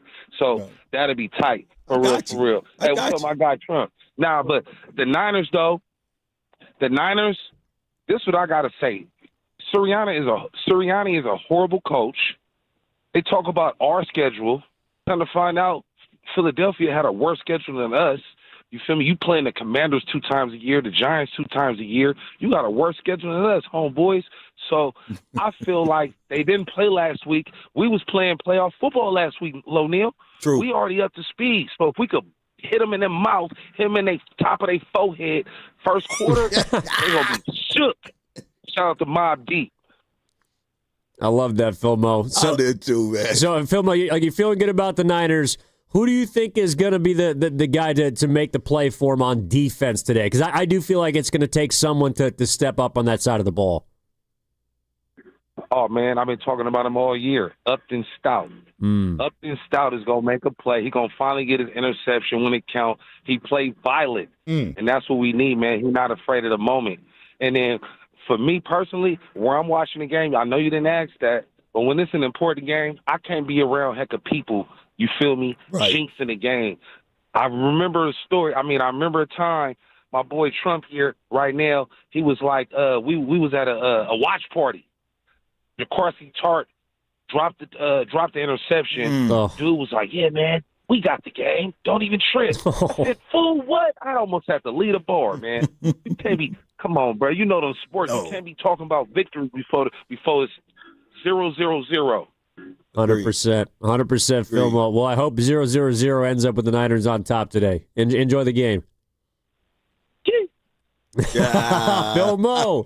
I mean, that's true, though. I'm kind of like that as well. Like, I do enjoy being around a tight-knit group of people, probably going to watch the game after we head out of here and, watch it with some folks. But I get that. You got to be around either your people or no people so you can lock in for your team. I'm with that. You do, and sometimes I want to yell, and I want to be by myself. I'm with a bunch of people that I really don't know. They're watching me I get emotional, and I'm like, okay. And I'm like, I have to sit there, and then guys want to talk to me. What are you thinking? What are you thinking about? And it's like, I'm here to enjoy it. I'm not trying to play the coach. I'm not the coach. You know what I mean? And it's like, okay. So it's like, sometimes just let me be alone, and I'll just watch the game and enjoy it. I can yell, be who I want to be, laugh, cry if I need to. It's okay. Well, that's the thing. People talk out loud, or, oh, I can't believe they're doing this, or, situations coming up. You're talking through stuff, but That's why we're watching the game. Right. Like, what do you think, Lo? Well, I think we need to see what happens on 2nd and 8. Exactly. I think we need to figure out what happens going into the fourth quarter. We're down a score. Right. That's why we watch the games. We're sitting up here, and we want to get everybody excited and hyped, and I appreciate that everybody's tuned in all year long to the kickoff show, but I love having to come in the next week and talk to my guy about what did you just see in that game. Right. Hitting you after the Bears game, calling you after the Seahawks game, being like, what did you see in that game? Because that's why we're all here. That's why the Niners are here, because they have played a full season, and we've got to see it unfold. And it's been a special season so far. If they win this football game, it's going to be even more special. It really can be, and it could be, and it may be if they do the simple things. Don't turn the ball over. At least get 70 to 80 yards rushing. You don't even need 100. Give me 70 to 80. I'd love to get 80 and 85. And Purdy's got to throw at least 250. He's got to keep them honest. Even if it's the dink dunks, even if it's a 5-yard pass, a 6-yard pass. Also, you got to make sure you spread these guys out, throw the screen game, quick game. You have to, because this defense want to pin their ears back. You're going to have some opportunities to get some plays on them. I think another thing is you got to make sure special teams has got to play lights out today. Field position. You can't give up big returns. You got to make sure that you make sure you keep them deep, because they don't have the type of offense that want to drive at 80, 90 yards. Make sure you be stout against the run. Don't let this team get right. Don't let Saquon get right against you. That's not what you want. You do not want Saquon Barkley having big game. You got to stop them, and that's why it's great if you can play from in front to make them be frustrated, to make the tight end, make the receivers frustrated, make A.J. Brown be frustrated, make them have to throw the ball, make them double him, take him away, have him complaining. Break this team's heart, and you do it by separating them. This Philadelphia team can be separated internally. If you take certain guys out of the game, they're not just their eye guys, and you can see the frustration when they're not involved in the game. And while that fan base is absolutely going to make it a rabid atmosphere, and it's going to be an electric environment at Lincoln Financial Field in approximately 40 minutes, and people are already filling in, places getting absolutely packed, it's going to be loud. That's also a fan base that, if to Phil Mo's point, you come out and you smack them around, you punch them in the mouth, you take that early sort of lead, you set the tone and dictate the rules of engagement, that's a fan base that will turn on its own team. That's a fan base that you will hear the boo birds if the Eagles are down a score or two at halftime, because that's just how it goes. Now, obviously, conversely, they're equally as passionate. They're going to be excited. I think that's one of the reasons why, for example, yesterday the Bears were able to get back into that game. That's the advantage of home field. It is. While your home side is a team that it's going to be a little quiet. The murmurs are there. When you start to move, that fan base will come alive. So the Niners they're going into a place that's tough to play, but also that fan base is going to be, I think, an absolute roller coaster ride. And I, for one, am excited to see the reaction of the fans to some of these plays in this game. Oh, so am I. I want to hear the fan base. You want it to get so quiet in there, you can look over in the corner. You heard somebody say, I heard a noise, and it's a mouse peeing on a sponge. That's how quiet you want it to be in there, and that's what you like to see. And that can happen because Philadelphia, these fans, they have been so frustrated with this offense. They have been so frustrated with this Manian offense and haven't been able to score. You watch them starting to boo, and now they're booing their fans. They're booing their team. Talking about this offense as being, very, very lackadaisical, nothing going on. What does that do? Now they say, okay, we got to get aggressive. Now Jalen may start pushing the ball down the field, making things happen, or doing some ill-advised thing because he wants the fan base on his side. So it's going to be interesting just to see what happens. But it all starts, man, by this team shutting down the running game and saying, we are going to be physical. We are not giving up big runs. That's what you got to make Jalen beat you with this in the air with the ball, not with his legs. No, and I think the strategy to beating Hurts in a lot of situations is to almost make him a passer. Make him beat you from the pocket, because Jalen Hurts, while he's a guy that does take very good care of the football, while he's a guy that absolutely can gash you down the field, throws a pretty good deep ball, and statistically has been good in the month of January and the NFL playoffs, to me, he's most dangerous when he's on the move. And I think that they've been hiding a little bit this season. I think they've been trying to make sure he gets through the regular season upright. Today's a game where I do think you're going to see some design runs, some RPOs, and getting Jalen Hurts in motion because he is very dangerous with his legs. And that's something to where the Niners in the past, I think, have been able to kind of contain and cage him. You don't have to worry about him, having 45 seconds to necessarily do a ton against you. I think the Niners' key to beating Jalen Hurts is to make him throw the ball 30 to 35 times. If he's throwing it a lot in this football game, I think that means good things for the Niners defense. Oh, without a doubt it is. It can be great things for this Niners defense. I think you make him throw the ball, but I'd love to see this Niners defense, this offense, get on top of him and make them be in a situation where he's got to throw the ball. Make him be in a situation where he's going to, have to take some chances. So it's going to be a game, a 4-quarter game, man. You understand the playoffs. You saw the way that these games are turning out. You've seen it. No team is going to be dying. They're going to keep fighting. And Philadelphia still has some great. This is not a bad football team. It's just a team that doesn't score a lot of points. It's a team that just tries to, they're boring, methodical. It's a team that plays great defense. They don't turn the ball over, and they beat you on their defense. So that's what they are. So it's not a bad team. So Niner fans can't say, oh, Philadelphia is a horrible team. No, Philly chooses to say ball control, quarterback don't turn the ball over, let's punt the ball, let's play field position, and our defense will help us win this ball game. That's what they think. They say get to 20 points, and we're hard to beat. We are a tough out. So that's what the Niners have to realizing. We can't turn the ball over, and our goal is, man, get over 20. Let's get to 24. If we get to 24, we win this football game. So that's got to be the mindset. You know the mindset of what they need to do. You also know the mindset what you need to do. And not to look too far ahead, but if the Niners can pull off this upset, it would be a date with the Seattle Seahawks. That is what would be coming up next weekend because they would have to go as the lowest seed remaining right now as the 6th up to Seattle to play the Seahawks. Meanwhile, Philadelphia is bidding for a date with the Chicago Bears at this stage right now. If they win, they would have to go over to Chicago to play Caleb Williams and the Bears. Did yesterday's game change in any way, shape, or form, Lo, how you feel about the NFC? And the only reason I bring that up is I do feel like a lot of people have the Rams coming out of the NFC. I personally believe that the Seahawks are slightly better. I also believe home field plays a bit of a reason for that. But did the Rams being in a kind of a shootout really with the Panthers? I know you said earlier. Who are the Rams going to play next week? They would have to go to. Well, it depends on if the Niners or the Eagles win. So if the Eagles win, Rams would go to Seattle. If the Niners win, Rams go to Chicago.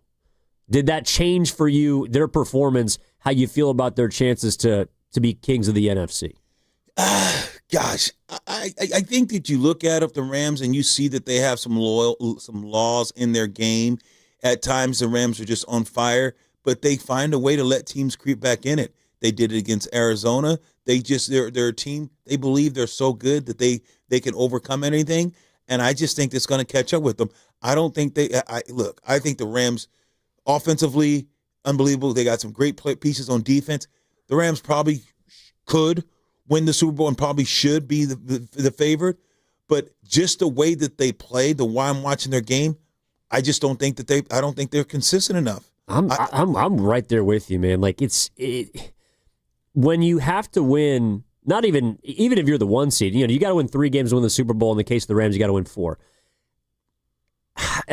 I don't know. Like, there's ways that I look at how teams can take down certain opponents, but I think mostly about what's going to get you beat. And the Rams have, to me, more than 1 or 2 ways that they are going to get beat. And it's because they beat themselves. The Rams beat themselves.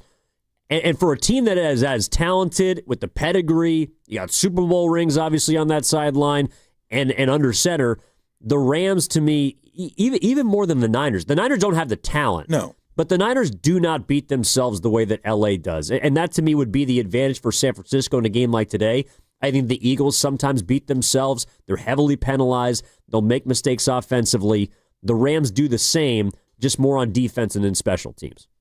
Yeah, and I think sometimes the Niners can, Purdy's throwing interceptions, and that's true. That's true. So I think that they have beaten themselves. I just think that they've been able to overcome I don't believe that the Niners. I don't believe that the Niners are better than the Rams, as far as just team wise altogether, like you talked about, you alluded to, talent wise, they're not. No. But what makes them play, what makes them compare, and what makes them compete with the Rams is because they don't quit, and they won't just. They're not just. You can't just lull them to sleep. The Rams can jump on you by 14, and they'll find a way to let a team score 14 unanswered and be down. It's just the inconsistency of the Rams. And I think it's largely the consistency of the Niners. You know, they're a very high floor and a low ceiling type of team. The Rams are a high ceiling, potentially sometimes a sort of a low floor, and that's what scares me a little bit about them. As far as the 49ers and the Eagles today, again, about 30 minutes away from kickoff, we're going to step aside, come back for our final segment on the kickoff show, get you set for San Francisco and Philadelphia. Lorenzo, Neil, Evan getting to the kickoff show returns after this. Bang, bang. Boy, am I glad to be done with my holiday shopping. Oh, I know. And now I just want to relax. Me too. Well, except there's one more store we should check out. Oh, no way. Because this week, we can get a Samsung, LG, or Sony TV at an incredible price. Really? Where? At Video Only's year-end clearance sale. They're really cutting deals. Because the holidays are over? Yep. So this is our chance to get what we wanted for Christmas. Are the prices really that good? Yes. For 7 days they are. And Video Only has those top-rated models we were thinking about all on sale. All right. The best stuff cheap is worth a trip. At Video Only, you won't find huge stores with refrigerators or microwaves, but you will find the best deals on top-rated TVs, soundbars, and monitors. Shop around. Just make sure you visit Video Only, because if you don't, you'll be sorry. In Mountain View, San Mateo, Union City, Dublin, and San Rafael. Video Only. Finding great candidates to hire can be like, well, trying to find a needle in a haystack. Sure, you can post your job to some job board, but then all you can do is hope the right person comes along. Which is why you should try ZipRecruiter for free at ZipRecruiter.com/free. ZipRecruiter doesn't depend on candidates finding you. It finds them for you. Its powerful technology identifies people with the right experience and actively invites them to apply to your job. You get qualified candidates fast. So while other companies might deliver a lot of hay, ZipRecruiter finds you what you're looking for. The needle in the haystack. See why 4 out of 5 employers who post a job on ZipRecruiter get a quality candidate within the first day. ZipRecruiter, the smartest way to hire. And right now, you can try ZipRecruiter for free. That's right, free at ZipRecruiter.com/free. That's ZipRecruiter.com/free. ZipRecruiter.com/free. ZipRecruiter. Hey, it's Willard for Underdog Fantasy. Football season is rolling toward the end. Christian McCaffrey is rolling towards some major stats. Let's get in on this, root for it, maybe make some money too. With Underdog Unwrapped, you're going to unwrap a bunch of promos going on right now, boosts, gimme picks, even some surprises sprinkled in. You should check it out because you can make picks and win money right now in California. Playing on Underdog is easy. You pick whether your favorite players are going to go higher or lower on stats, rushing yards, receiving yards with CMC. You get the idea. So play with me, download the Underdog app, and use my promo code Willard to score $75 in bonus entries when you play your first $5. Again, the promo code is Willard. Underdog. Make picks, win money. Must be 18 or over and present in California. Terms apply. See assets.underdogfantasy.com/web/play and get terms _DFS_.html for details. If you're concerned with your play, call 1-800-GAMBLER or go online at ncpgambling.org. Tune in to 95.7 The Game for Warriors Live, 60 minutes before tip-off. Every Warriors game throughout the season as we get ready for the action. Presented by Xfinity, your home court advantage. Brought to you by Xfinity. Watch all your favorite teams all in one place. Xfinity, imagine that. New year, new home. Those new windows you've been thinking about, American Vision Windows can make it happen in just one day. As an employee-owned company, we treat your home as our own. Every detail gets owner-level care. Book by January 31st for no payments until next year. New windows now, pay in 2027. Visit AmericanVisionWindows.com or call 888-347-0711. That's 888-347-0711. On approved credit, minimum purchase of 4 windows. Some restrictions apply. Offer ends January 31st, 2026. Call or see website for details. CSLB 778326. I'm Bob Burke, founder and chairman of Burke America Parts Group, a family of brands that includes RepairClinic.com, an appliance and HVAC part solution company that's grown into an international brand. Before AmericanEagle.com, we partially launched a new technology platform developed by another firm. American Eagle helped take our technology to a whole new level with digital marketing, software development, and business insights into our key markets, appliances, HVAC, and outdoor power equipment, and did so both on time and on budget. AmericanEagle.com has the resources, experience, and talent needed to produce solutions. Our new technology platform, developed by AmericanEagle.com, has produced tremendous results with higher traffic, conversion, engagement, and online revenue. If you have any home repairs you need to take care of, check us out at RepairClinic.com. If you need a world-class website or technology project, then I would highly recommend AmericanEagle.com. Call AmericanEagle.com at 773-NETWORK. That's AmericanEagle.com, 773-NETWORK. Hi, I'm Maria, salon owner. You know the jingle. Now discover the facts about Ozempic, a GLP-1. There's only one FDA-approved Ozempic made by Novo Nordisk. Learn about the real thing. Talk to your healthcare professional today. Call 1-833-OZEMPIC or visit Ozempic.com to view the medication guide and to learn more about Ozempic. Semaglutide injection 0.5, 1, and 2 milligrams.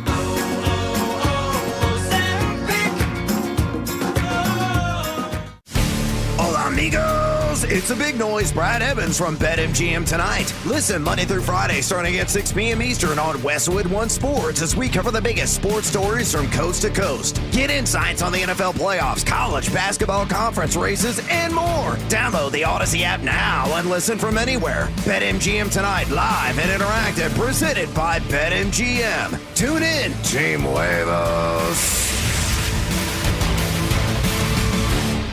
You're listening to 95.7 The Game, KGMZ FM in HD1 San Francisco on Odyssey Sports Station. Always live on the free Odyssey app, Twitch, and YouTube. Powered by First NorCal Credit Union. Their own 23-yard line. So the good news for them is they got the kicker capable of 70-yard field goals. I mean, Cam Little can kick it from almost anywhere.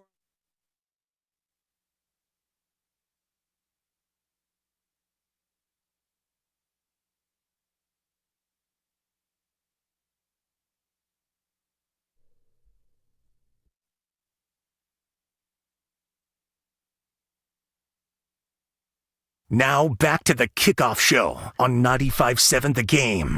These NFL playoffs have been something else, Lo. I mean, the two games yesterday, Rams down to the wire with the Panthers, Chicago's 18-point halftime comeback at home against the Packers to knock off Jordan Love, and just moments ago, Trevor Lawrence throws a game-sealing interception at home as the third-seeded Jacksonville Jaguars look like they're going to go down to the Buffalo Bills. Wow. Oh, wow. Oh, no. Wow. It's over. Buffalo.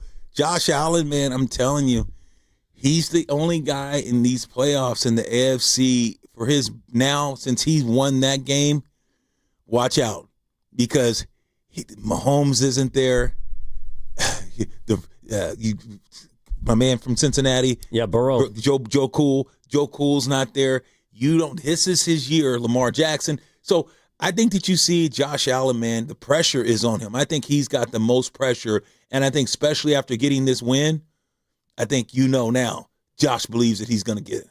And unless the Chargers upset the Patriots later tonight after the Niners, of course, take on the Eagles, Buffalo's probably going to be going to the 1 seed, to Denver. And that should be a good matchup as well. So, and again, but if the Chargers win, they would have to go to Denver. There's still a lot to be determined. If the Niners win today, they go to Seattle. So Chargers win, though. That means Buffalo would have to go to New England.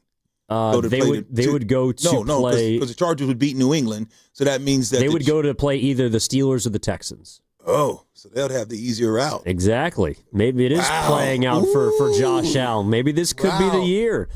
And I think it could be the year. Meanwhile, in the NFC, it's like, I think there's so many quarterbacks with a chance to make a name for themselves. Jalen Hurts is obviously the most accomplished. He's got the hardware to prove it. But Brock Purdy has an opportunity in front of him today. Sam Darnold is awaiting whoever wins this game as far as the lowest seed is concerned. Matt Stafford still has the hardware from a few years back. He's going to be moving on. Caleb Williams has a chance to make a name for himself and did so last night with a couple of massive plays down the stretch against Green Bay. So a whole lot to love about these playoffs. Oh, yeah. And there's going to be a new king in town if the Niners can knock off the defending Super Bowl champions in just about 20 minutes. Yeah, I can't wait. I'm excited. I want the Niners to come out, play your football, play your style of football. You know what that is. Kyle Shanahan's going to have this team ready. They're going to be ready. Philadelphia is going to be ready. This is going to be a great game. All right, real quick, we're going to go through these games and then finish up with the Niners. First, I think we got to get to the game that's after the Niners on Sunday Night Football. New England hosting the 7-seeded Los Angeles Chargers. Oh, you liking that one, Lo? Yeah, I like the road team too. You know, Buffalo took care of it. I think that yesterday, pretty much the teams that were favored were going to win. Chicago played at home. You know, everyone thought the Rams were double digits favored. So I don't think the surprise. I think Buffalo was, a little surprising today. I think the Chargers are going to put another surprise tonight. So I'm going to go with the road team. I'm with you. I do believe the Chargers can and will win this football game. New England, to me, has not been tested. All right, Monday night. I know you mentioned them earlier a little bit, but 4 seed, the Steelers against the 5 seed, the Texans on the road. C.J. Stroud in Pittsburgh after that last-second field goal miss by Baltimore in the season finale. Who do you like between Houston and Pittsburgh? Yeah, I think what the Steelers have been able to do, you look at Aaron Rodgers and the way that he's been playing, and he's been doing it with little receivers, and now he's going to have his number one big guy back. I like the Steelers in this game. I like Houston in this game just because of the defense, but I do believe that it's going to be a tight one, which brings us to the 1:30 kick, couple minutes away. And as we wrap up here on the kickoff show, San Francisco and Philadelphia. An opportunity for the Niners and Brock Purdy to get his first road playoff victory of his career. Lo, do you think the Niners can do it? I think they can. It's possible and probable. It's just going to have to be. They're going to have to play mistake-free. They got to win the turnover battle. And I'm just telling you, they have to field position is going to be a premium today. So some chunk plays is going to have to. Shanahan's going to have to get some chunk plays in there. That you have to. Some big explosive plays. This is going to be a close game, but the Niners can win. It's hard for me to pick against Philadelphia with it being in their building. Absolutely. But I do not believe the Eagles are going to blow the Niners out. I think that there is too much confidence in the belief that this is the Philadelphia Eagles from a season ago, that they're suddenly going to show up when they haven't really been that team all season long. I believe when someone tells you and shows you who they are, you believe them. I don't think the Eagles are a Super Bowl caliber team like they were last year. And that's why I give the Niners as good of a shot as any in this game. Yeah, I give them a shot. Philly should win this game. I'm with you, but I give the Niners a shot to win this game. It's going to be tough to go on the road. We both know that. We're not going to play homer football. Be like, oh, the Niners are winning this game, blowout. No, we got to be realistic. Realistically, Philadelphia should win this game, but because Philadelphia's lack of ability to score touchdowns and score points, I think the Niners can get to 21 or 24 points. The Niners find a way to win this game. I really can see the Niners winning this game, but it's going to be tough. And if they do, it might be the most impressive, honestly, of Shanahan and Brock Purdy's time together. Agreed. No doubt about it. All right, well, hopefully we get to talk to each other next weekend. I hope so, too. Come on, 49ers. Bang, bang. If the Niners win, they would go to Seattle, a date with their NFC West rival, and a Week 18 potential rematch on the horizon. But that's if they get through Philly. So if we don't see you until then, a big thank you to everybody who is tuned in. Big thank you to Steven Risotto, our producer here today. For my guy Lorenzo Neal, my name is Evan Giddings saying so long from the kickoff show. Niners, Eagles. Hopefully we talk to you next week. And if not, leave it all out there on the field. All right, Niners, Eagles. And this has been the kickoff show on 95.7 The Game. Bang, bang. Bagging. Last year was a lot on his body and his mind, and you can just see it this year. I could see this. I'm picking him to win by a touchdown. I need them to cover, so I want the Eagles to cover. But by the way, the line just dropped from 6 to 5.5. Late money on the Niners. I'm just saying. Well, Lane Johnson is a late scratch. Yes, he is. Lane Johnson is a late scratch. That affects. But I could see 17, 13, 20 to 7. I could see a game like that. The under is definitely the play, I think, in this one. The over-under is 44.5. I was listening this morning with the show. 35-mile-an-hour winds. And the winds are howling in Philadelphia. Winds. So, yeah, a lot of people are looking at exactly what you're talking about. 16-13, 21-17, under. But see, here's the thing. By the way, my under did cash in on this Jags game. Damn, Jags. Anyway, but we've seen these low. Are you going to send any money to Trevor Lawrence?